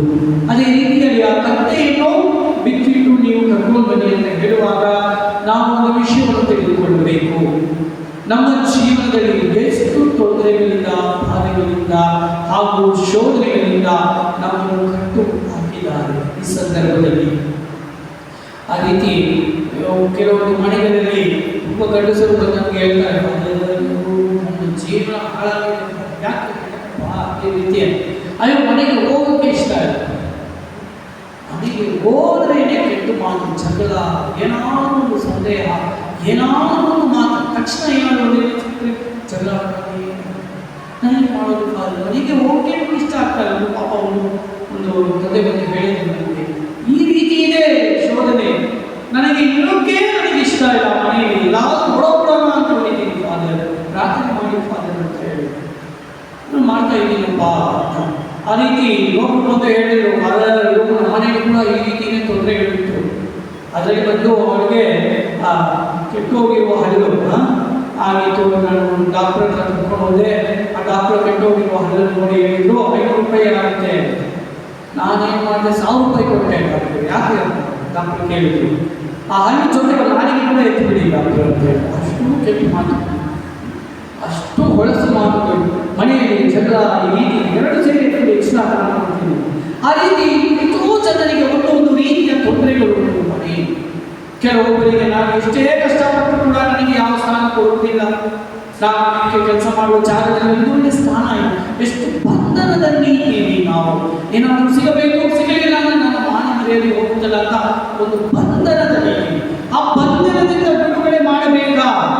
ಮೊದಲು ದೇವರಲ್ಲಿ ನಾವು ಕೇಳಬೇಕು, ಬಂಧನದಿಂದ ನಮ್ಮನ್ನು ಬಿಡುಗಡೆ ಮಾಡಿ. ನಮಗಾಗಿ ಶಿಲುಬೆಯಲ್ಲಿ ಪ್ರಾಣತ್ಯಾಗ ಮಾಡುವವರು ಆ ಬಂಧನದಿಂದ ನಮ್ಮನ್ನು ಬಿಡುಗಡೆ ಮಾಡಬೇಕಾಗಿಯೇ ಅವರು ಈ ರೀತಿಯಲ್ಲಿ ನಮಗೆ ತೋರಿಸುತ್ತಾರೆ. ಆ ಒಂದು ಕತ್ತೆಯನ್ನು, ಆ ಕಟ್ಟಿರುವ ಹಗ್ಗದಿಂದ ಬಿಡುಗಡೆ ಮಾಡುವ ಹಾಗೆ ನಮ್ಮನ್ನು ಕೂಡ ಎಲ್ಲ ತೊಂದರೆಗಳಿಂದ ಬಿಡುಗಡೆ ಮಾಡಿ ನಮ್ಮನ್ನು ಕರೆತರುತ್ತಾರೆ. ಅದಕ್ಕೆ ಮುಂಚಿತವಾಗಿ ನಾವು ಕತ್ತೆಯಾಗಿ ಮಾಡಬೇಕು. ಹೇಗೆ?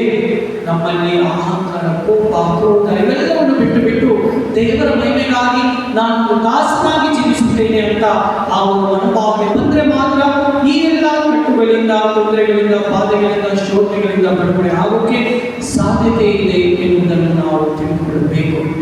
ಹಾಗಿರುವಾಗ ಗುಬ್ಬಚ್ಚಿ ಗೊತ್ತಾ ನಿಮಗೆ? ನೋಡಿದ್ದೀರಾ? ಚಿಕ್ಕದಾಗಿರುತ್ತೆ. ಅದಕ್ಕೆ ಯಾವ ರೀತಿ ಟ್ರೈನಿಂಗ್ ಕೊಡ್ತಾರೆ ಅಂದರೆ, ಮೊದಲು ಅದನ್ನು ಹಿಡಿದುಕೊಂಡು ಬರುವಾಗ ಒಂದು ಕೇಜಿನಲ್ಲಿ ಹಾಕ್ತಾರೆ, ಗುಂಡಲ್ಲಿ ಹಾಕ್ತಾರೆ. ಆದ್ಮೇಲೆ ಒಂದು ದೊಡ್ಡ ಚೈನ್ ಹಾಕ್ತಾರೆ, ಆ ಚಿಕ್ಕ ಕಾಲುಗಳಿಗೆ ದೊಡ್ಡ ಚೈನ್ ಹಾಕ್ತಾರೆ. ಅದನ್ನು ನೋಡಿ ಅದು ಈ ಕಡೆ ಆ ಕಡೆ ಹೋಗೋದಿಲ್ಲ, ಭಯಪಟ್ಟುಕೊಂಡು. ಸ್ವಲ್ಪ ದಿನ ಆದ್ಮೇಲೆ ಚೈನ್ ಎತ್ತಿಬಿಟ್ಟು ಚಿಕ್ಕ ಒಂದು ದಾರ ಹಾಕ್ಬಿಡ್ತಾರೆ. ಆ ದಾರ ಹಾಕೋದು ಇದು ಮಾಡಿಬಿಟ್ಟು ಹೋಗ್ಬೋದು, ಆದರೂ ಅದು ಹೋಗಲ್ಲ. ಯಾಕೆ? ಅದಕ್ಕೆ ಗೊತ್ತೋದು ಹೋದರೆ ಅದು ಕಷ್ಟ ಆಗುತ್ತದೆ, ಅವನ ಮನೋಭಾವನೆ. ಆ ರೀತಿಯಲ್ಲಿ ನಮ್ಮ ಜೀವನದಲ್ಲಿ ಕೂಡ ಚಿಕ್ಕ ಚಿಕ್ಕ ತೊಂದರೆಗಳಿಂದ ಬಿಡುಗಡೆ ಹೊಂದದೆ ನಾವು ಕಾಯ್ತಾ ಇದ್ದೀವಿ. ಅದರಿಂದ ನಾವು ಬಿಡುಗಡೆ ಹೊಂದಬಹುದು. ಹೇಗೆ? ಯೇಸು ಸ್ವಾಮಿಯಲ್ಲಿ ನಮ್ಮನ್ನೇ ನಾವು ಸಮರ್ಪಿಸಿದರೆ ಮಾತ್ರ ಅದು ಸಾಧ್ಯತೆ. ಕೊನೆಯದಾಗಿ ಅಲ್ಲಿ ಜೆರುಸಲೇಮಿನಲ್ಲಿದ್ದ ಜನರೆಲ್ಲರೂ ಏನು ಮಾಡಿದ್ರು? ಆ ರೋಮನ ಅರಸನು ನಮಗೆ ಬೇಕಾಗಿಲ್ಲ, ಪಿಲಾತನು ನಮಗೆ ಬೇಕಾಗಿಲ್ಲ, ನಮಗೆ ಬೇಕಾಗಿರುವುದು ಯೇಸು ಸ್ವಾಮಿ. ಯಾಕೆ?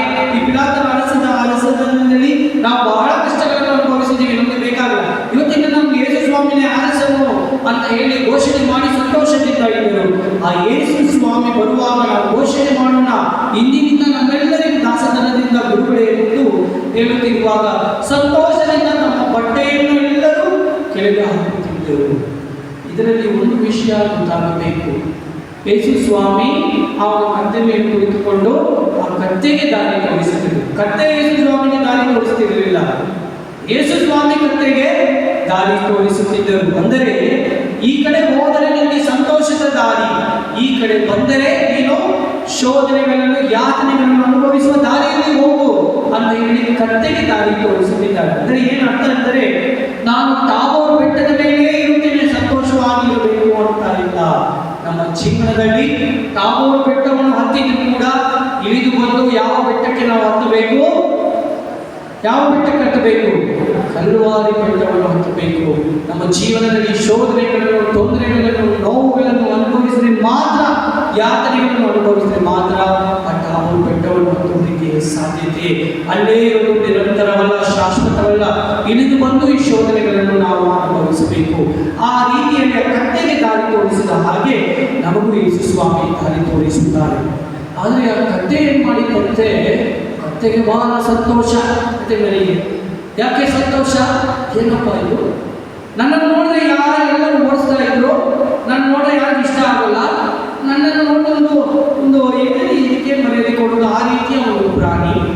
ಹಾಗಿರುವಾಗ ನನಗೆ ಏನು ಇಷ್ಟು ಒಂದು ಮರ್ಯಾದೆ ಕೊಡ್ತಾ ಇದ್ದಾರೆ ಜನರು. ಹೊಟ್ಟೆಗಳನ್ನು ಕೆಳಗೆ ಹಾಕ್ತಾರೆ, ಕೈಗಳಿಂದ ನನಗೆ ಹೊಸ ಅಂತಾರೆ. ಕತ್ತೆಗೆ ತುಂಬ ಸಂತೋಷ ಆಯ್ತಂತೆ. ಹೌದಾ, ನನಗೆ ಏನು ಮರ್ಯಾದೆ ಬಂದಿದೆ. ಆದರೆ ಕತ್ತೆಗೆ ಗೊತ್ತಿಲ್ಲ, ಆ ಮರ್ಯಾದೆ ಕತ್ತೆಗಿಲ್ಲ. ಯಾರಿಗೆ? ಅದರ ಮೇಲೆ ಕುಳಿತುಕೊಂಡಿರುವ ಯೇಸುವಿಗೆ ಆ ಮರ್ಯಾದೆ. ಪ್ರತಿಕವಾಗಿ ಕೆಲವೊಬ್ಬರು ಪ್ರಬೋಧನೆಗಳು ಕೊಡುವವರು, ಪ್ರೀಚರ್ಸು ಈ ರೀತಿ ಹೇಳಿದ ವಿಷಯಗಳೇ you are not the palm Sunday Jesus, you are the palm Sunday donkey ಅಂತ. ನಾವು ಕೆಲವೊಬ್ಬರು ಏನ್ ಮಾಡ್ತೀವಿ, ನನ್ನ ಪ್ರಬೋಧನೆಗಳು ಕೇಳಬೇಕಾ, ಆ ಕಡೆ ಬಾ, ಈ ಕಡೆ ಬಾ, ನನ್ನ ಪ್ರಬೋಧನೆಗಳ ಬಗ್ಗೆ ಇದರಲ್ಲಿ ಆಗಿದ್ದೀನಿ, ಅದರಲ್ಲಿ ಆಗಿದ್ದೀನಿ. ಈ ಪ್ರಬೋಧನೆಗಳಿಗಿಂತ ಹೆಚ್ಚಾಗಿ ನೀನು ದೊಡ್ಡವನಾಗಬಾರದು. ನಿನ್ನನ್ನು ಆಯ್ಕೆ ಮಾಡಿದ ದೇವರು ದೊಡ್ಡವರಾಗಬೇಕು. Praise the Lord. ಹೋಸಾನ. ಆ ಯೇಸು ಸ್ವಾಮಿಗೆ ಮಾತ್ರ ಹೋಸಾನ, ನಿನಗಲ್ಲ.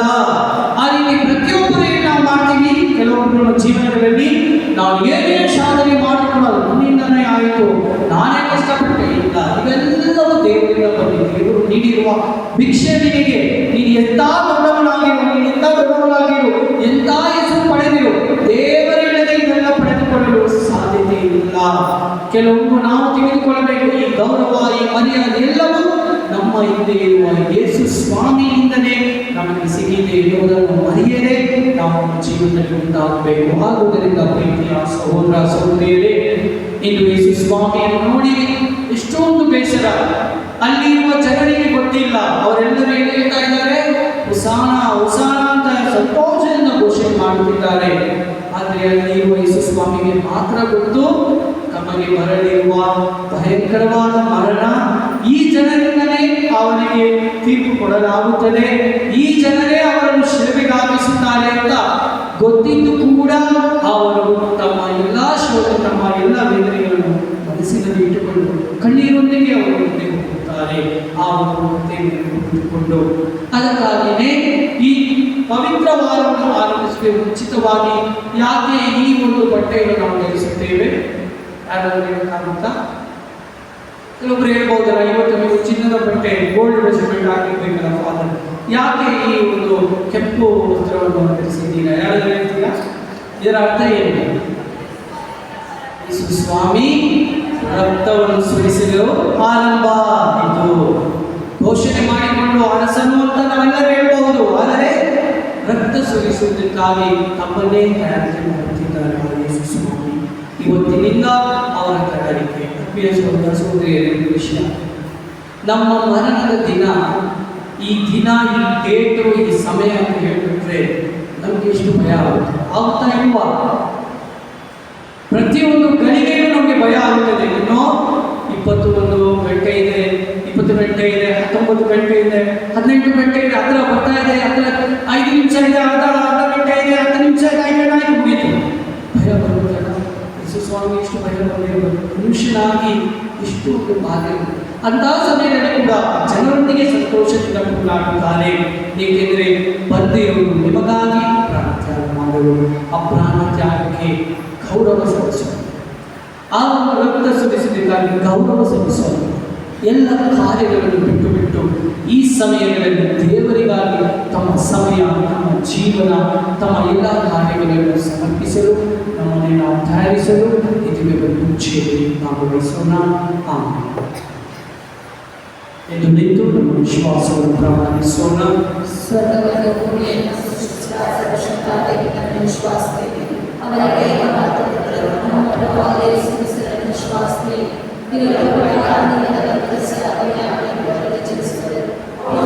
ಅಧಿಕಾರಿಗಳಿಗೆ ಆಜ್ಞೆಯನ್ನು ತೋರಿಸಿ ಶಿಲುಬೆಗೆ ಏರಿಸಲ್ಪಟ್ಟು ಮೃತರಾದ ಸಮಾಧಿಗಳಲ್ಪಟ್ಟರು.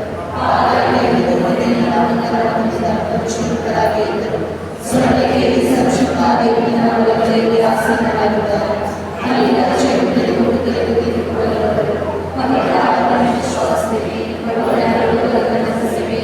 ಸಂತರಾಗಿ ವಿಶ್ವಾಸದಲ್ಲಿ ಪಾಪ ವಿಶ್ವಾಸದಲ್ಲಿ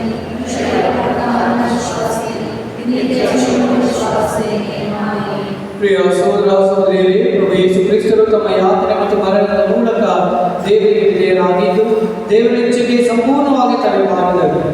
ಅದೇ ಪ್ರಕಾರ ದೇವರು ನಮಗೆ ನೀಡಿರುವ ಸರ್ವ ಉಪಕಾರವನ್ನು ಸ್ಮರಿಸಿಕೊಂಡು ಜೀವದಾತರಾದ ದೇವರಿಗೆ ವಿಧೇಯರಾಗಿ ಬಾಳಬೇಕಾದ ಕೃಪವರಗಳಿಗಾಗಿ ಭಕ್ತಿಯಿಂದ ಪ್ರಾರ್ಥಿಸೋಣ.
ತಿರಸ್ಕಾರಗಳನ್ನು ಎದುರಿಸಿ ದೇವ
ಪ್ರಾರ್ಥಿಸೋಣ.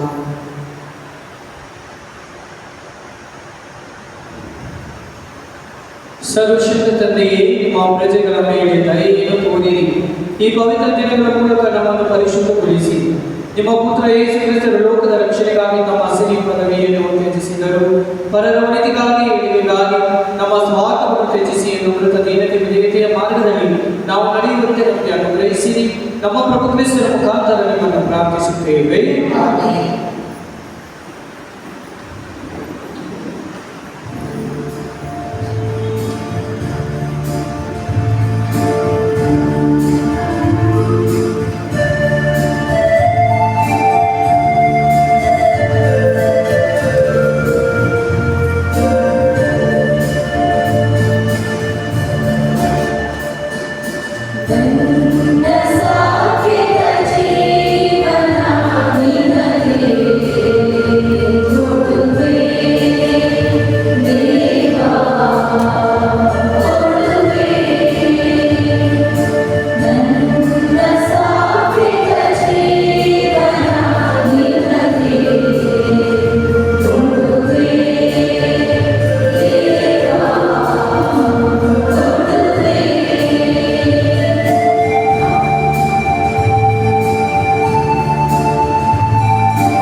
ಸಹೋದರ ಸಹೋದರಿಯರೇ, ನನ್ನ ಮತ್ತು ನಿಮ್ಮ ಮನೆಯು ಸರ್ವಶಕ್ತ ದೇವರಿಗೆ ಅಂಗೀಕೃತವಾಗುವಂತೆ ಪ್ರಾರ್ಥಿಸಿರಿ.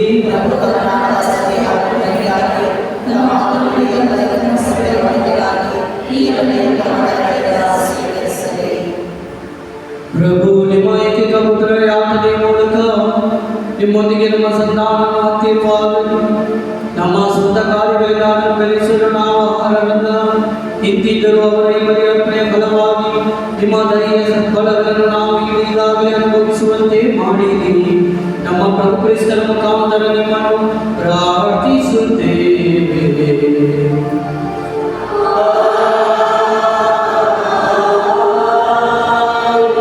ಪ್ರಭು ನಿಮ್ಮೊಡನೆ ಇರಲಿ.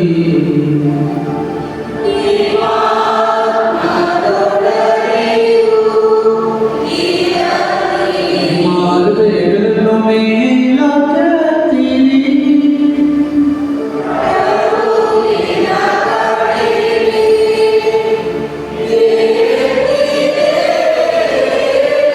ನಮ್ಮ ಪ್ರಭು ದೇವರಿಗೆ ಕೃತಜ್ಞತೆಯನ್ನು ಸಲ್ಲಿಸೋಣ.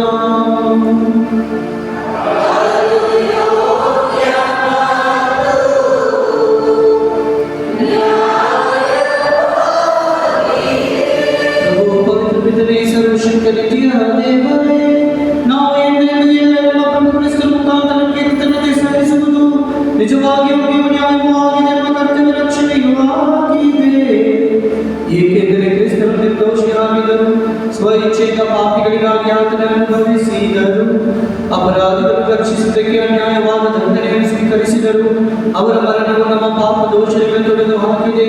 ಅವರ ಪುನರುತ್ಥಾನ ನಮಗೆ ರಕ್ಷಣೆಯನ್ನು ಪಡೆದುಕೊಡಿದೆ. ಆದುದರಿಂದ ನಾವು ಸಂತಸತೆ ಸಂಭ್ರಮಿಸುತ್ತಾ ಸಕಲ ದೇವದೂತರು ನಿಮ್ಮ ಸ್ತುತಿಯನ್ನು ನಾವು ಘೋಷಿಸುತ್ತೇವೆ.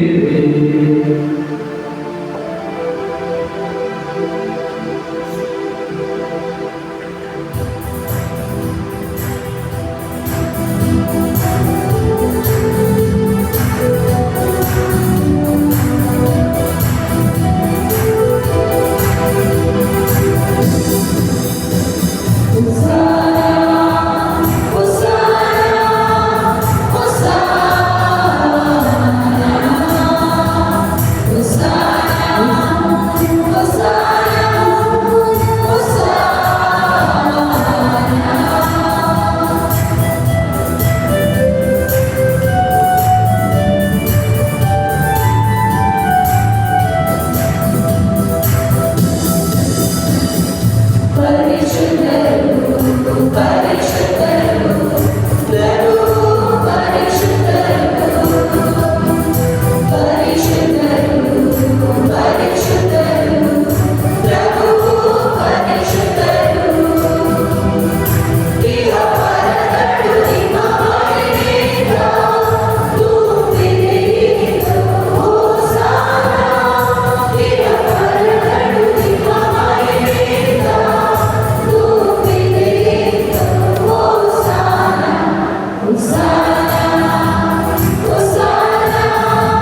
ಪ್ರಭು ನೀವು ನಿಜವಾಗಿಯೂ ಪರಿಶುದ್ಧರು, ಸರ್ವ ಪರಿಶುದ್ಧತೆಯ ಬುಗ್ಗೆಯೂ ನೀವೇ. ಈ ಕೊಡುಗೆಗಳ ಮೇಲೆ ನಿಮ್ಮ ಪವಿತ್ರ ಆತ್ಮನಿಕೆಯನ್ನು ಸುರಿಸಿ ಆಹ್ವಾನಗೊಳಿಸಲೆಂದು ಪ್ರಾರ್ಥಿಸುತ್ತೇವೆ. ನಮಗಿಗೂ ನಮ್ಮ ಪ್ರಭು ಯೇಸು ಕ್ರಿಸ್ತರ ಶರೀರ ಮತ್ತು ರಕ್ತವಾಗುವಂತೆ ಮಾಡಿ ಅವರನ್ನು ಅಪರಾಧೀನ ಮಾಡಲಾದ ಸಮಯದಲ್ಲಿ ಸ್ವಇಚ್ಛೆಯಿಂದ ತಮ್ಮ ಯಾತನೆಗೆ ಒಳಗಾದಾಗ ಅವರು ರೊಟ್ಟಿಯನ್ನು ತೆಗೆದುಕೊಂಡು ಕೃತಜ್ಞತೆಯನ್ನು ಸಲ್ಲಿಸಿ ಅದನ್ನು ಮುರಿದು ತಮ್ಮ ಶಿಷ್ಯರಿಗೆ ಕೊಡುತ್ತಾ ಹೀಗೆಂದರು, ತೆಗೆದುಕೊಳ್ಳಿ, ಇದನ್ನು ನೀವೆಲ್ಲರೂ ಭುಜಿಸಿರಿ, ಏಕೆಂದರೆ ಇದು ನಿಮಗಾಗಿ ಒಪ್ಪಿಸಲಾಗುವ ನನ್ನ ಶರೀರ.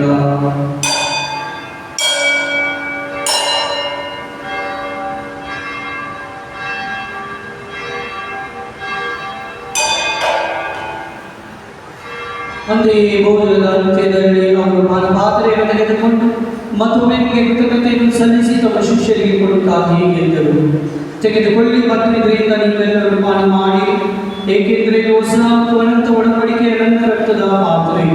ಈ ರಕ್ತವು ನಿಮ್ಮ ಮತ್ತು ಅನೇಕರ ಪಾಪಗಳ ಪರಿಹಾರಕ್ಕಾಗಿ ಸುರಿಸಲಾಗುವುದು. ಇದನ್ನು ನನ್ನ ಸ್ಮರಣೆಗಾಗಿ ಮಾಡಿರಿ.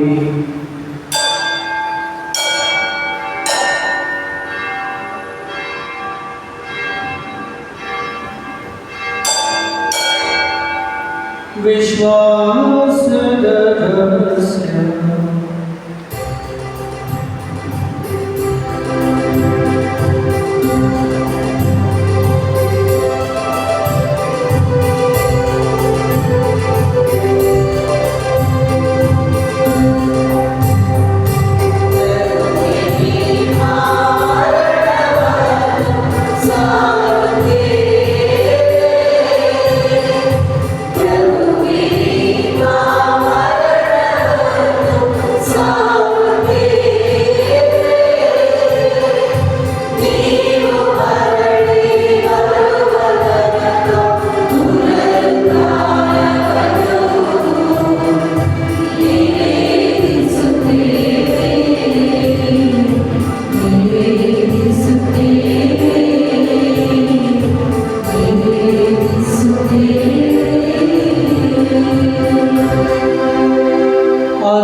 ನಮ್ಮನ್ನು ಯೋಗ್ಯರೆಂದು ಪರಿಗಣಿಸಿದ್ದಕ್ಕಾಗಿ ನಿಮಗೆ ಕೃತಜ್ಞತೆಯನ್ನು ಸಲ್ಲಿಸುತ್ತೇವೆ.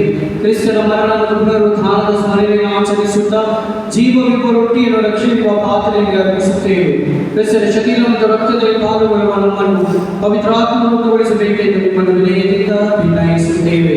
ಪ್ರಭು, ನಿಮ್ಮ ವಿಶ್ವವ್ಯಾಪಿ ಧರ್ಮಸಭೆಯನ್ನು ಸ್ಮರಿಸಿಕೊಳ್ಳಿರಿ. ನಮ್ಮ ವಿಶ್ವಗುರು ಫ್ರಾನ್ಸಿಸ್ ಅವರೊಂದಿಗೂ, ನಮ್ಮ ಮಹಾಧರ್ಮಾಧ್ಯಕ್ಷರಾದ ಪೀಠ ಮಚಾರವರೊಂದಿಗೂ, ಸಹಾಯಕ ಧರ್ಮಾಧ್ಯಕ್ಷರೊಂದಿಗೂ, ಸಕಲ ಯಾಜಕರೊಂದಿಗೂ ಅದನ್ನು ಪ್ರೀತಿಯ ಪರಿಪೂರ್ಣತೆಗೆ ನಡೆಸಿ. ಪ್ರಭು, ಪುನರುತ್ಥಾನದ ನಿರೀಕ್ಷೆಗೆ ವಿಶ್ರಮಿಸುತ್ತಿರುವ ಸಹೋದರ ಸಹೋದರಿಯರು, ನಿಮ್ಮ ದಯೆಯಲ್ಲಿ ಮೃತರಾದ ಇವರನ್ನು ಸ್ಮರಿಸಿಕೊಳ್ಳಿರಿ.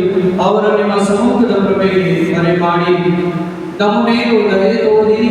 ದೇವಮಾತೆ ಪೂಜ್ಯ ಕನ್ಯಾಮರಿಯವರೊಂದಿಗೂ, ಆಕೆಯ ಪತಿ ಸಂತ ಜೋಸಫರೊಂದಿಗೂ, ಪೀಡಿತ ಪ್ರೇಕ್ಷಕರೊಂದಿಗೂ, ಎಲ್ಲ ಕಾಲದಲ್ಲಿ ಮೆಚ್ಚುಗೆಗೆ ಪಾತ್ರರಾದ ಸಕಲ ಸಂತರೊಂದಿಗೂ ನಾವು ನಿತ್ಯ ಜೀವನದಲ್ಲಿ ಸಹಭಾಗಿಗಳಾಗಿ ನಿಮ್ಮನ್ನು ಸ್ತುತಿಸಿ ಮಹಿಮೆಪಡಿಸುವಂತೆ ನಿಮ್ಮ ಪುತ್ರ ಯೇಸು ಕ್ರಿಸ್ತರ ಮುಖಾಂತರ ಪ್ರಾರ್ಥಿಸುತ್ತೇವೆ.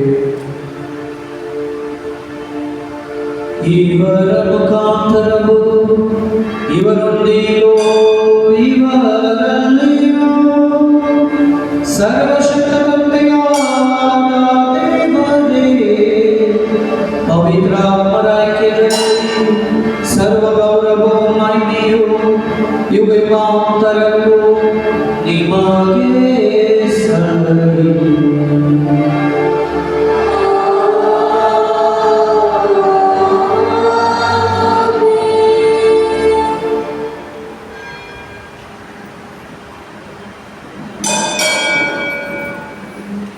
ರಕ್ಷಕರಾಗಿ ಪ್ರಕಾರ ಮತ್ತು ದೈವ ಬೋಧನೆಯಿಂದ ಶಿಕ್ಷಿತರಾಗಿ ಧೈರ್ಯದಿಂದ ನಾವು ಹೇಳುತ್ತೇನೆಂದರೆ, ಸ್ವರ್ಗದಲ್ಲಿ ಮಾಡುವ ತಂದೆ, ನಿಮ್ಮ ನಾಮ ಪೂಜಿತವಾಗಲಿ, ನಿಮ್ಮ ರಾಜ್ಯ ಬರಲಿ, ನಿಮ್ಮ ಚಿತ್ತ ಸ್ವರ್ಗದಲ್ಲಿ ನೆರವೇರುವ ಪ್ರಕಾರ ಭೂಮಿಯಲ್ಲಿಯೂ ನೆರವೇರಲಿ.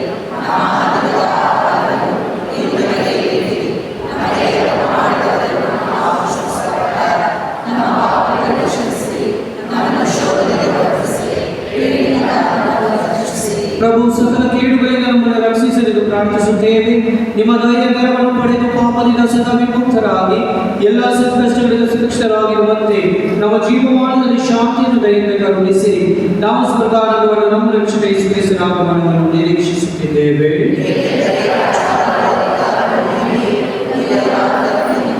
ಪ್ರಭು ಯೇಸು ಕ್ರಿಸ್ತರೇ, ನಿಮ್ಮ ಪ್ರೇಷಿತರಿಗೆ ನಿಮಗೆ ಶಾಂತಿಯನ್ನು ಬಿಟ್ಟು ಹೋಗುತ್ತೇನೆ, ನನ್ನ ಶಾಂತಿಯನ್ನು ಕೊಡುತ್ತೇನೆ ಎಂದು ಹೇಳಿದ್ದೀರಿ. ನಮ್ಮ ಪಾಪಗಳು ರಕ್ಷಿಸದೆ ನಿಮ್ಮ ಧರ್ಮಸಭೆ ವಿಶ್ವಾಸ ವೀಕ್ಷಿಸಿರಿ. ಅದಕ್ಕೆ ನಿಮ್ಮ ಚಿತ್ತದ ಪ್ರಕಾರ ಶಾಂತಿಯನ್ನು ಐಕ್ಯತೆಯನ್ನು ದಯೆಯಿಂದ ದಯಪಾಲಿಸಿರಿ. ಯುಗ ಯುಗಾಂತರಕ್ಕೆ ಜೀವಿಸಿ ಆಳುವ ನಿಮ್ಮನ್ನು ಪ್ರಾರ್ಥಿಸುತ್ತೇವೆ. ಪ್ರಭುವಿನ ಶಾಂತಿ ಸದಾ ನಿಮ್ಮಲ್ಲಿ ಇರಲಿ.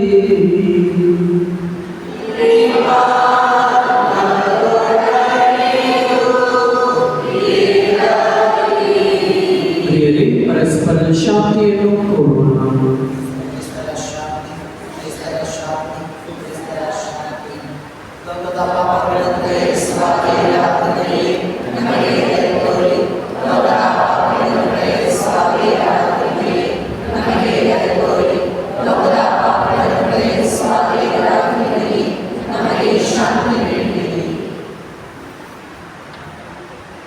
ಇಗೋ ದೇವರ ಕುರಿಮರಿ, ಇಗೋ ಇವರೇ ಲೋಕದ ಪಾಪಗಳನ್ನು ಪರಿಹರಿಸುವವರು. ಕುರಿಮರಿಯ ಭೋಜನಕ್ಕೆ ಆಹ್ವಾನಿತರು ಭಾಗ್ಯವಂತರು.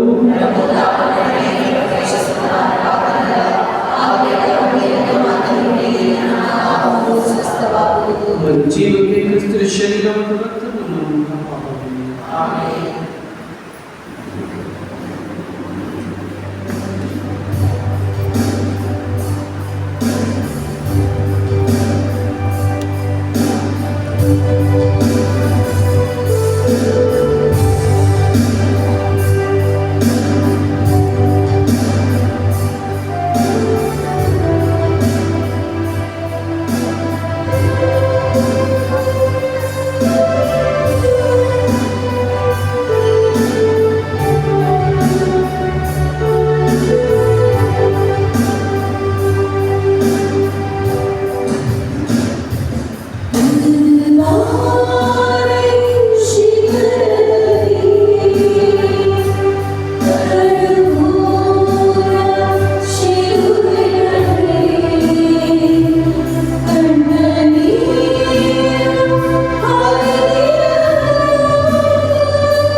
ಸ್ವರ್ಗದಲ್ಲಿರುವ ನಮ್ಮ ತಂದೆಯೇ, ನಿಮ್ಮ ಪುತ್ರ ನಮ್ಮ ಸಹೋದರ ಯೇಸುವಿನಲ್ಲಿ ನೀವು ನಮಗೆ ದಯಪಾಲಿಸಿರುವ ವಿಶ್ವಾಸ ಹಾಗೂ ಪವಿತ್ರಾತ್ಮರ ಕೃಪೆಯಿಂದ ನಮ್ಮ ಹೃದಯಗಳಲ್ಲಿ ಇಟ್ಟಿರುವ ಪ್ರೇಮದ ಜ್ವಾಲೆ ನಿಮ್ಮ ರಾಜ್ಯದ ಬರುವಿಕೆಯ ಭರವಸೆಯನ್ನು ನಮ್ಮಲ್ಲಿ ಜಾಗೃತಗೊಳಿಸಿರಿ.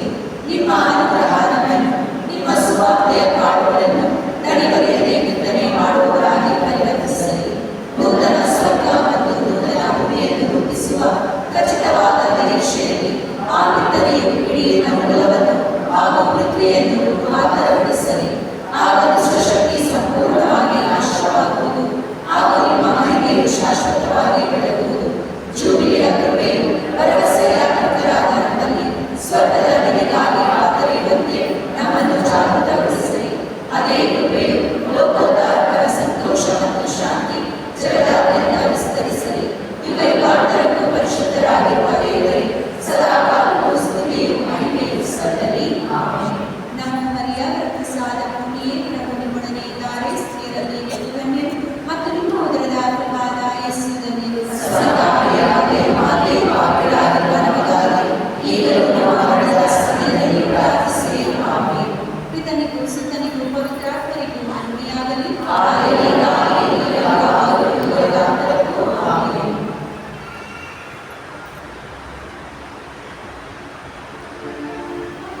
ತಂದೆಯೇ, ಈ ಪಾತ್ರೆಯನ್ನು ಕುಡಿಯಲು ಹೊರತು ಬಿಟ್ಟು ಹೋಗಲು ಸಾಧ್ಯವಾಗಿದ್ದರೆ ನಿಮ್ಮ ಚಿತ್ತವು ನೆರವೇರಲಿ.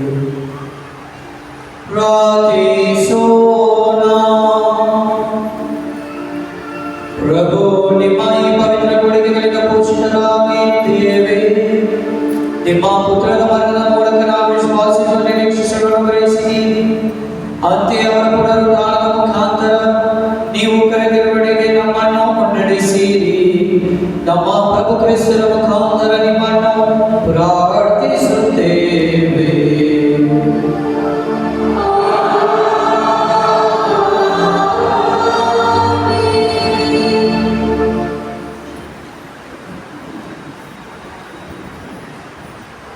ಆತ್ಮೀಯ ಸಹೋದರ ಸಹೋದರಿಯರೇ, ಈಗ ನಮ್ಮ ತಾಯಿ ಧರ್ಮಸಭೆಯು ಗರಿಗಳ ಭಾನುವಾರವನ್ನು ಆಚರಿಸುತ್ತದೆ. ಆದ್ದರಿಂದ ಯೇಸು ಸ್ವಾಮಿಯ ಯಾತನೆಯ ಈ ದಿನದಂದು ಆರಂಭ ಆಗುತ್ತಿರುವ ನಾವೆಲ್ಲರೂ ಇದರಲ್ಲಿ ಭಾಗವಹಿಸುವಾಗ ಒಳ್ಳೆ ಪರಿಶುದ್ಧತೆ ಹೊಂದಿ ನಾವು ಈ ಪವಿತ್ರ ವಾರದಲ್ಲಿ ನಾವು ಪಾದಾರ್ಪಣೆ ಮಾಡಲಿಕ್ಕೆ ಮುಂಚಿತವಾಗಿ ನಮ್ಮನ್ನೇ ನಾವು ತಯಾರಿಸಿಕೊಂಡು ಆಧ್ಯಾತ್ಮಿಕವಾಗಿ ತಯಾರಿಕೆ ಮಾಡಿಕೊಂಡು ನಮ್ಮ ಪಾಪಗಳಿಗಾಗಿ ಪಶ್ಚಾತ್ತಾಪಪಟ್ಟು ಒಳ್ಳೆ ತಯಾರಿಕೆ ಮಾಡಲು ಧರ್ಮಿಸಬೇಕು ನಮಗೆ ಕರೆ ನೀಡುತ್ತಿದೆ. ಆದುದರಿಂದ ಈ ಗರಿಗಳ ಭಾನುವಾರದಲ್ಲಿ ಇರುವ ಆ ಒಂದು ಸಂತೋಷ ಸಮಾಧಾನ ಯೇಸು ಸ್ವಾಮಿ ನಮಗೆ ನೀಡಲಿರುವ ಆ ಸಂದರ್ಭದಲ್ಲಿ ಪ್ರತಿದಿನ ನಾವು ಆ ಸಂತೋಷ ಸಮಾಧಾನ ಬರಬೇಕೆಂದು ನಾವು ಪ್ರಾರ್ಥಿಸೋಣ. ಬರುವ ಗುರುವಾರ ಸಂಜೆ 6 ಗಂಟೆಗೆ ಪೂಜೆ ಇರುತ್ತದೆ. ಪವಿತ್ರ ಗುರುವಾರದಂದು ನಾನು ಲೀಡರ್ಸ್ ಕಿರುಕುಳ ಸಮುದಾಯದ ಸಿಸಿ ಲೀಡರ್ಸ್ಗೆ 3 ಹೆಸರುಗಳು ಕೂಡ ಕೇಳಿದೆ, ಇನ್ನೂ ಬಂದಿಲ್ಲ. ಸೊ ದಯಮಾಡಿ leaders immediately after the mass ನನ್ನನ್ನು ಭೇಟಿ ಆಗಬೇಕೆಂದು SCC ಎಲ್ಲ ಕಿರುಕುಳ ಸಮುದಾಯದ ನಾಯಕರನ್ನು ನಾನು ಕೇಳಿಕೊಳ್ಳುತ್ತೇನೆ. ಹಾಗೂ ಆತ್ಮೀಯ ಸಹೋದರ ಸಹೋದರಿಯರೇ, ಇವತ್ತು ಸಂಜೆ ಸರಿಯಾಗಿ 4 ಗಂಟೆಗೆ ನಮ್ಮ ಸಮಾಧಿಯಲ್ಲಿ ಶಿಲುಬೆಯಾಗಿ ಇರುತ್ತದೆ. ಆ ಶಿಲುಬೆಯಾಗಿ ಧಾರಣೆ ಮಾಡುವುದಕ್ಕಾಗಿ ನಮ್ಮ ಸಮಾಧಿ ಕಮಿಟಿ ಸದಸ್ಯರು ಅನಿಲ್ ಎಲಿಸ್ಬಾತ್ ಇವರೆಲ್ಲರೂ ಒಂದಾಗಿ ಸೇರಿ ಅತಿ ಉತ್ತಮವಾಗಿ ಸಿದ್ಧತೆ ತಯಾರಿಕೆಗಳನ್ನು ಮಾಡಿದ್ದಾರೆ. ನಮ್ಮ ಸಮಾಧಿ ಕಮಿಟಿ ಸಂಘದವರು ನಿನ್ನೆಯಿಂದ ನಾನು ನೋಡಿದೆ, ಹೋಗಿ ನೋಡಿದಾಗ BBMP ಎಲ್ಲ ಕರೆದು ಎಲ್ಲ ತಯಾರಿಕೆ ಮಾಡಿದ್ದಾರೆ. ಶುದ್ಧವಾಗಿ ಅದನ್ನು ಇಟ್ಟಿದ್ದಾರೆ. ಆದುದರಿಂದ ಭಯಪಡಬೇಡಿ.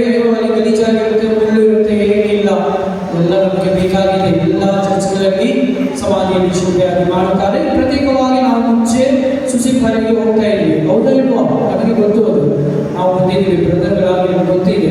ಆದುದರಿಂದ ಇವತ್ತು ನಾವು 4 ಗಂಟೆಗೆ ನಮ್ಮೊಂದಿಗೆ ಮೃತ ಹೊಂದಿರುವ ನಮ್ಮ ಕುಟುಂಬದಲ್ಲಿ ಇರುವ ನಮ್ಮ ಸಹೋದರ ಸಹೋದರಿಯರನ್ನು ನೆನೆಸಿಕೊಂಡು ಅವರ ಪರವಾಗಿ ಈ ಶಿಲ್ಪೆಯಾಗಿ ಸರಿಯಾಗಿ 4 ಗಂಟೆಗೆ ಸಮಾಧಿ ಕಮಿಟಿ ಸದಸ್ಯರು ತಯಾರಿಸಿರುವ ಹಾಗೂ ನಮ್ಮೊಂದಿಗೆ ಸೇರಿ ಪಾಲನಾ ಸಮಿತಿ ಸದಸ್ಯರು ಅದನ್ನು ನಡೆಸಿಕೊಡುತ್ತಾರೆ. ದಯಮಾಡಿ ಎಲ್ಲರೂ ಭಾಗವಹಿಸಬೇಕಾಗಿ ನಿಮ್ಮಲ್ಲಿ ವಿನಂತಿಸಿಕೊಳ್ಳುತ್ತೇನೆ. ಹಾಗೂ ಆತ್ಮೀಯ ಸಹೋದರ ಸಹೋದರಿಯರೇ, ಬರುವ ಶುಕ್ರವಾರ ಬೆಳಗ್ಗೆ ಇವತ್ತು ನಮ್ಮ ಗುಡ್ ಫ್ರೈಡೇ ಪವಿತ್ರ ಶುಕ್ರವಾರದಂದು ಸ್ವಲ್ಪ ಜನ 3 ಜನ ಬಂದು ಹೇಳಿದ್ರು, ಫಾದರ್ ಹೋಳಿಗೆ ಮಾಡಿ ಫಾದರ್ ಅಂತ. ನನಗೆ ಯಾವ ಅಪೇಕ್ಷೆ ಇಲ್ಲ, ಭಕ್ತಿ ವಿಶ್ವಾಸ ಇದ್ರೆ ಒಳ್ಳೆಯದು. ಆದರೆ ಮೆಜಾರಿಟಿ ಪ್ಯಾರಿಶ್ ಕೌನ್ಸಿಲ್ ಆಗಲಿ ಹಾಗೂ ಲಿಟರ್ಜಿ ಕಮಿಟಿ ಆಗಲಿ ಎಲ್ಲರೂ ಹೇಳಿದ್ದೇನೆಂದರೆ ಹೊರಗಡೆ ಮಾಡೋಣ ಫಾದರ್, ವರ್ಷಕ್ಕೆ ಒಮ್ಮೆನೆ. ನಾನು ಕೇಳಿದ್ದಕ್ಕೆ ಹೊರಗಡೆ ನಾವು ಮಾಡೋಣ ಅಂತ. ಯಾಕೆ ನಾವು ಹೊರಗಡೆ ಮಾಡ್ತೀವಿ ಅಂದರೆ ವರ್ಷಕ್ಕೆ ಒಮ್ಮೆ, ಅದು ನಿಮಗೆ ಬಿಟ್ಟಿದೆ. ಸ್ವಲ್ಪ ಜನ ಓಡಿ ಹೋಗಿ ಬೇರೆ ಕಡೆನೇ ನಿಂತ್ಕೊಂಡ್ರೆ ನಾನೇನು ಮಾಡೋಣ, ನಿಮ್ಮ ಕೈಗೆ ಬಿಟ್ಟಿರೋದು.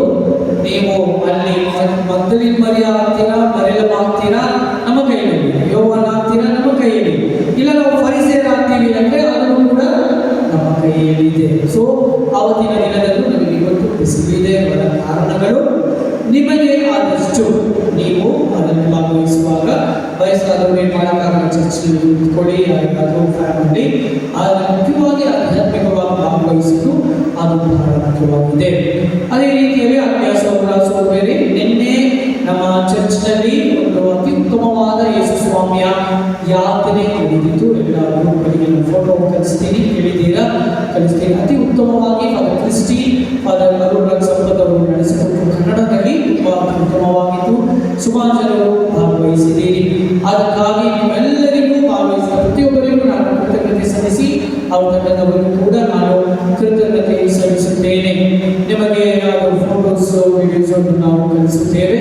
ಅದೇ ರೀತಿಯಲ್ಲಿ ಇವತ್ತು ಸಂಜೆ TC ಪಾಳ್ಯದಲ್ಲಿ ಸಂತ ಆಂಟೋನಿಯವರ ಪುಣ್ಯಕ್ಷೇತ್ರದಲ್ಲಿ ಸಂಜೆ 6:30ಗೆ 10 ಆಜ್ಞೆಗಳ ಒಂದು ವಿಶೇಷ ನಾಟಕ ನಡೆಸಲಿದ್ದಾರೆ. ತಂಡದವರು ಎಲ್ಲರೂ ಭಾಗವಹಿಸಬೇಕಾಗಿ ಕೇಳಿಕೊಳ್ಳುತ್ತೇನೆ. ನಾನು ಹೋಗ್ತೀನಿ ನೋಡೋಕ್ಕೆ 10 ಆಜ್ಞೆಗಳನ್ನು ಹೇಗೆ ಮಾಡ್ತಾರೆ ಅಂತ ನನಗೂ ಒಂದು ಅಪೇಕ್ಷೆ. ಅದು ಸೆಟಪ್ ಹೇಗಿರುತ್ತೆ, ಸ್ಟೇಜ್ ಸೆಟಪ್ ಹೇಗೆ ಮಾಡ್ತಾರೆ ಅನ್ನೋದು ಒಂದು ಅಪೇಕ್ಷೆ ಇದೆ. ನಾನು ಹೋಗ್ತಾ ಇದ್ದೀನಿ ನೋಡೋದಕ್ಕೆ. ಎಲ್ಲರೂ ಬರಬೇಕಾಗಿ ನಿಮ್ಮನ್ನು ವಿನಂತಿಸಿಕೊಳ್ಳುತ್ತೇನೆ. ನಿನ್ನೆ ಸಂಜೆ ನಾವೆಲ್ಲರೂ ಭಾಗವಹಿಸಿ ವ್ಯವಸ್ಥೆಯನ್ನು ಎಲ್ಲರೂ ಮಾಡಿದ್ರು, ಅವರು ಕೃತಜ್ಞತೆಗಳು ನಾನು ಸಲ್ಲಿಸುತ್ತೇನೆ. ಅದೇ ರೀತಿಯಲ್ಲಿ ಆತ್ಮೀಯ ಸಹೋದರಿಯಲ್ಲಿ ಪವಿತ್ರ ವಾರದಲ್ಲಿ ಸುಮಾರು ಜನರಿಗೆ ಪಾಪ ನಿವೇದನೆ ಮಾಡೋಕ್ಕೆ ರಿಟ್ರೀಟ್ನಲ್ಲಿ ಸಂದರ್ಭ ಇರಲಿಲ್ಲ. ಬುಧವಾರ ಬೆಳಿಗ್ಗೆಯಿಂದ ಸಂಜೆ ತನಕ ಗುರುಗಳು ಇರ್ತಾರೆ. ಜೂಲಿಯಸ್ ಇರ್ತಾರೆ, ಫಾದರ್ ಮನೋಜ್ ಇರ್ತಾರೆ, ಇಬ್ಬರು ಫಾದರ್ಸ್ ಬರ್ತಾ ಇದ್ದಾರೆ, ಇಬ್ಬರು ಕುಳಿತುಕೊಳ್ತಾರೆ. ಗುರುವಾರ ಕೂಡ ಬೆಳಗ್ಗೆಯಿಂದ ಮಧ್ಯಾಹ್ನ ತನಕ ಯಾರಿಗಾದರೂ ಪಾಪ ನಿವೇದನೆ ಮಾಡಬೇಕಾದ್ರೆ ನಾನು 2 ಫಾದರ್ಸ್ಗಳು ಇರ್ತೀವಿ. ದಯಮಾಡಿ ಉಪಯೋಗ ಮಾಡಿಕೊಂಡು ಪವಿತ್ರ ವಾರದಲ್ಲಿ ಪ್ರಾರ್ಥನೆ ಮಾಡಬೇಕಾಗಿ ನಿಮ್ಮಲ್ಲಿ ನಾನು ಕೇಳಿಕೊಳ್ಳುತ್ತೇನೆ. ಅದೇ ರೀತಿಯಲ್ಲಿ ಆತ್ಮೀಯ ಸಹೋದರ ಸಹೋದರಿಯರೇ, ಪವಿತ್ರ ಗುರುವಾರದಲ್ಲೂ ಶುಕ್ರವಾರದಲ್ಲೂ ಯಾರಾದರೂ ಗಂಜಿ ಇವೆಲ್ಲ ಹಾಕೊಂಡಿದ್ದರೆ ದಯಮಾಡಿ ಹಾಕಿರಿ. ಆದರೆ ಏನಾದರೂ ನಿಮಗೆ ಅದು ಸಹಾಯ ಬೇಕಾದರೆ ಡೆಕೋರೇಷನ್ ಕಮಿಟಿ ಸದಸ್ಯರನ್ನು ನೀವು ಭೇಟಿ ಮಾಡಬೇಕಾಗಿ ನಿಮ್ಮಲ್ಲಿ ನಾನು ಕೇಳಿಕೊಳ್ಳುತ್ತೇನೆ. ಇವತ್ತು ಬಲಿಪೂಜೆ ಆದ ಮೇಲೆ SCC ಲೀಡರ್ಸ್ಗೆ ಮೀಟಿಂಗ್ ಇದೆ. ತದನಂತರ ಎಲ್ಲ ಯೂತ್ ಮೆಂಬರ್ಸ್ ಅವರಿಗೂ ಕೂಡ ಮೀಟಿಂಗ್ ಇರುತ್ತದೆ. ಎಲ್ಲ ಯೂತ್ ಮೆಂಬರ್ಸ್ ಬರಬೇಕಾಗಿ ಕೇಳಿಕೊಳ್ಳುತ್ತೇನೆ. ಆತ್ಮೀಯ ಸಹೋದರ ಸಹೋದರಿಯರೇ, ವಿಶೇಷವಾಗಿ ಒಂದು ವಿಷಯ ಹೇಳಬೇಕಾಗಿತ್ತು.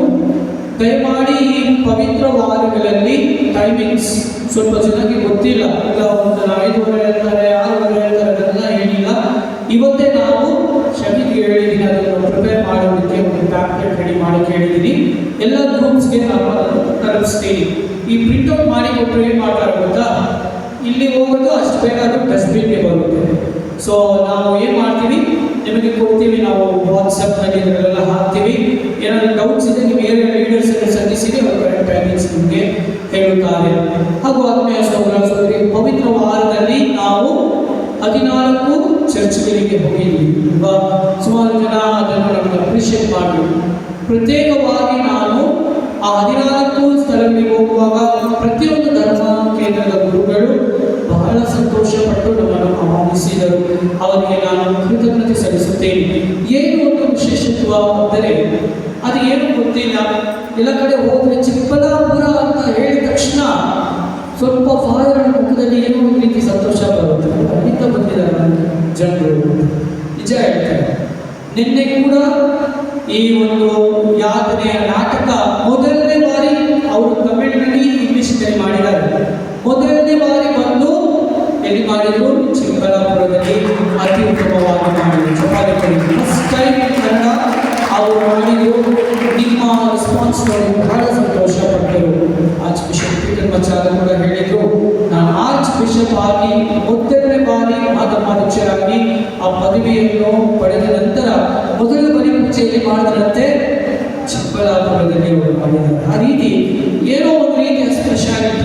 ಸೊ ಆರ್ಚ್ ಬಿಷಪ್ ಕೂಡ ಸಂತೋಷಪಟ್ಟು 14 ಚರ್ಚ್ಗಳಿಗೆ ನಾನು ಕೇಳಿದ್ರು ಹೇಗೆ ಕರ್ಕೊಂಡು ಹೋದೆ ಅಂತ. ನಾನು ಹೇಳಿದೆ, ಜನ ಉತ್ತೇಜನ ಕೊಟ್ಟರು, ಬರ್ತಾ ಇದ್ರು, ಅವ್ರು ಯಾವ ರೀತಿಯಲ್ಲಿ ಅವರಿಗೆ ಟಯರ್ಡ್ ಆಗಿಲ್ಲ ಅಂತ ಹೇಳಿದೆ. ಆ ರೀತಿಯಲ್ಲಿ ಒಳ್ಳೆ ರೀತಿಯಲ್ಲಿ ತಯಾರಿಕೆಗಳು ಮಾಡಿದ್ದೀವಿ. ಇದು ಪವಿತ್ರ ವಾರದಲ್ಲಿ ಪಾದಾರ್ಪಣೆ ಮಾಡೋಕ್ಕೆ ಮುಂಚಿತವಾಗಿ ಆಧ್ಯಾತ್ಮಿಕವಾಗಿ ತಯಾರಿಕೆ ಮಾಡಿಕೊಂಡು ಅದೇ ಒಂದು ಶಕ್ತಿಯಿಂದ, ಆಧ್ಯಾತ್ಮಿಕ ಶಕ್ತಿಯಿಂದ ಭಾಗವಹಿಸಲು ನಮ್ಮನ್ನೇ ನಾವು ತಯಾರಿಸೋಣ. ಈಗ ಯಾವ್ಯಾವ ಚರ್ಚ್ಗೆ ಹೋಗಿದ್ದೀವಿ, ಸ್ವಲ್ಪ ಜನ ಕೇಳಿದ್ರಿ, ನಾವು ನೋಡಬೇಕು ಅಂತ ನಾವು ವಿಡಿಯೋ ಮಾಡಿದ್ದೀವಿ, ಹಾಕ್ತೀವಿ. ಇವಾಗ ಎರಡನೇದು ಗರಿಗಳು ಎತ್ಕೊಂಡು ಹೋಗ್ತಿರಲ್ಲ ಮನೆಯಲ್ಲಿ, ಬೆಡ್ ಕೆಳಗೆ, ಬೆಡ್ ಒಳಗೆ, ಬೀರು ಒಳಗೆ ಅದನ್ನೆಲ್ಲ ಇಡಬಾರ್ದು. ಅದು ಅಲ್ಲಿ ಇಡೋಕೆ ಕೊಡೋದಿಲ್ಲ. ಹೊಸ ಯೇಸು ಸ್ವಾಮಿಗೆ ಹೊಸ ಮಾಡಿರುವ ಗರಿಗಳನ್ನು ಮನೆಯ ಮುಂದೆ ನೀವು ಅದನ್ನು ಇಡಿ, ಶಿಲುಬೆ ಮಾಡಿ ಒಳ್ಳೆದೀರಿ. ಆ ಶಿಲುಬೆಗೆ ಒಂದು ರೀತಿಯ ಒಂದು ರೂಪ ಕೊಡಿರಿ. ಒಂದೊಂದು ಶಿಲುಬೆಗಳು ಹಾಗೆ ಹೀಗೆ ಶಿಲುಬೆ ಮಾಡಿ ಗೊತ್ತಿಲ್ಲ ಅಂದರೆ ಅಂತ ಕೇಳಿ ಸರಿಯಾಗಿ ಒಂದು ಶಿಲುಬೆ ಮಾಡಿ ಮನೆ ಮುಂದೆ ಕಾಲು ಅದು ಏನಾದ್ರು ವಾಸ್ಕಗಳಂತಾರಲ್ಲ ಅಲ್ಲಿ ಇಡಬೇಕು, ಸರಿಯಾಗಿ ಅಲ್ಲಿ ಇಡಬೇಕು. ಯಾವಾಗಾದರೂ ನನ್ನ ಮನೆ ಹೌಸ್ ಪ್ಲೇಸಿಗೆ ಬರುವಾಗ ಮೊದಲು ನಾನು ನೋಡ್ತೀನಿ. ಸ್ವಲ್ಪ ಮನೆಗಳಲ್ಲಿ ನಾನು ಶಿಲುಬೆ ನೋಡಲ್ಲ, ಗರಿಗಳು ನೋಡಲ್ಲ, ನಿಂಬೆಲ್ಲ ನೋಡಿದ್ದೀನಿ. ನೆಕ್ಸ್ಟ್ ಟೈಮ್ ನಾನು ನೋಡಿದ್ರೆ ಚೂಸ್ ಮಾಡ್ತೀನಿ, ಅದೇ ರೀತಿ ಮನೆಯಲ್ಲಿ ಚೂಸ್ ಮಾಡೋಕ್ಕೆ ಹೇಳ್ತೀನಿ ಮಿಕ್ಸಿನಲ್ಲಿ ಹಾಕಿ. ಸೊ ಆಗೋದ್ರಿಂದ ಅದೆಲ್ಲ ಎತ್ತಾಗ್ಬಿಟ್ಟು ಗರಿಗಳನ್ನು ಇಡಬೇಕು ಎಲ್ಲ ಮನೆಯಲ್ಲಿ. ನಾನು ನೋಡಿರುವ ಮನೆಗಳಲ್ಲಿ ಹುಷಾರಾಗಿದೆ ಹೇಳ್ತಾ ಇದ್ದೀನಿ. ಸ್ವಲ್ಪ ಜನಕ್ಕೆ ನಡೀತಾ ಇದ್ದಾರೆ, ಅವ್ರ ಮನೆಯಲ್ಲಿ ಇದೆ, ಅದಕ್ಕೆ ಅವರು ನಡೀತಾ ಇದ್ದಾರೆ. ಸೊ ಅವ್ರಿಗೆ ಹೇಳ್ತಾ ಇದ್ದೀನಿ, ಎಲ್ಲರಿಗೂ ಹೇಳ್ತಾ ಇದ್ದೀನಿ, ದಯಮಾಡಿ ಅದನ್ನೆಲ್ಲ ಹಾಕ್ಬಿಟ್ಟು ಗರಿಗಳಿಡಬೇಕಾಗಿ ನಿಮ್ಮನ್ನು ವಿನಂತಿ. ಸಂಜೆ ಸರಿಯಾಗಿ 4 ಗಂಟೆಗೆ ಶಿಲ್ಪೆಯಾಗಿ ನಮ್ಮ ಸಮಾಧಿಯಲ್ಲಿ ನಡೆಯಲಾಗುತ್ತದೆ. ಭಾಗವಹಿಸಬೇಕಾಗಿ ವಿನಂತಿ. ಈಗ ಒಂದು ಚಿಕ್ಕ ವಿಡಿಯೋದೊಂದಿಗೆ ಕೊನೆಯ ಆಶೀರ್ವಾದವನ್ನು ಪಡೆದುಕೊಳ್ಳುವುದು.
ಪುರಸ್ಕರಿಯ ಸಂಪೂರ್ಣಗೊಳಿಸುತ್ತೇವೆ. ಎಲ್ಲರಿಗೂ ಧನ್ಯವಾದ ಶುಭಾಶಯಗಳು ಕೋರುತ್ತೇವೆ. ಹ್ಯಾಪಿ ಮಾಸ್ಟರ್ಡೇ. ನಮ್ಮ ಕಳೆದ ತಿಂಗಳು ಹ್ಯಾಪಿ ಮಾಸ್ಟರ್ ನಾವೆಲ್ಲರೂ ತೀರ್ಥಯಾತ್ರೆಗಾಗಿ ಹರಿನಾಮವನ್ನು ಭೇಟಿ ಮಾಡಿ ಅಲ್ಲಿ ಶಿಬಿರಗಳ ಮುಖಾಂತರ ಪ್ರತಿಯೊಬ್ಬರು ಭಾಗವಹಿಸುವ ಪ್ರತಿಯೊಬ್ಬರು ತಮ್ಮ ವಿಶ್ವಾಸವನ್ನು ದೃಢಪಡಿಸಿ ಆಚರಿಸಿದ್ದಾರೆ. ತೀರ್ಥಯಾತ್ರೆಯಲ್ಲಿ ನಮಗಾಗ ಸಹಕರಿಸಿದ ಪ್ರತಿಯೊಂದು ಧರ್ಮಕ್ಕೆ ನೆರವಾಗಿ ನಮ್ಮ ಧರ್ಮಕ್ಕೆ ಪ್ರತಿಯೊಬ್ಬರ ಪರವಾಗಿ ಕೃತಜ್ಞತೆಗಳನ್ನು ನಾವು ಸಲ್ಲಿಸುತ್ತೇವೆ.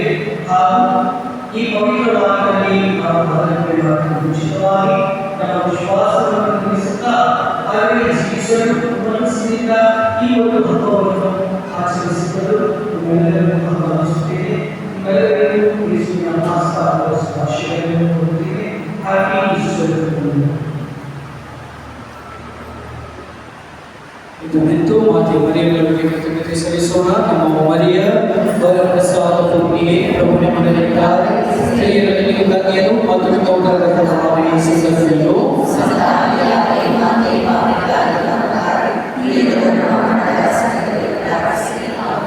ಬೇರೆ ದಯಮಾಡಿ ಕ್ಷಮಿಸಿ. 4 ಗಂಟೆಯಿಂದ 3:15 ಎಲ್ಲರೂ ಟಿಸಿ ಪಾಲನೆಗೆ ಹೋಗ್ತಾ ಇದ್ದೀವಿ ಎಂಬ ಕಾರಣಕ್ಕಾಗಿ 3:15 3:30 ನಮ್ಮ ಸಮಾಧಿಯಲ್ಲಿ ಶಿಬಿರವಾಗಿರುತ್ತದೆ. ಪ್ರಭು ನಿಮ್ಮೊಡನೆ ಇರಲಿ.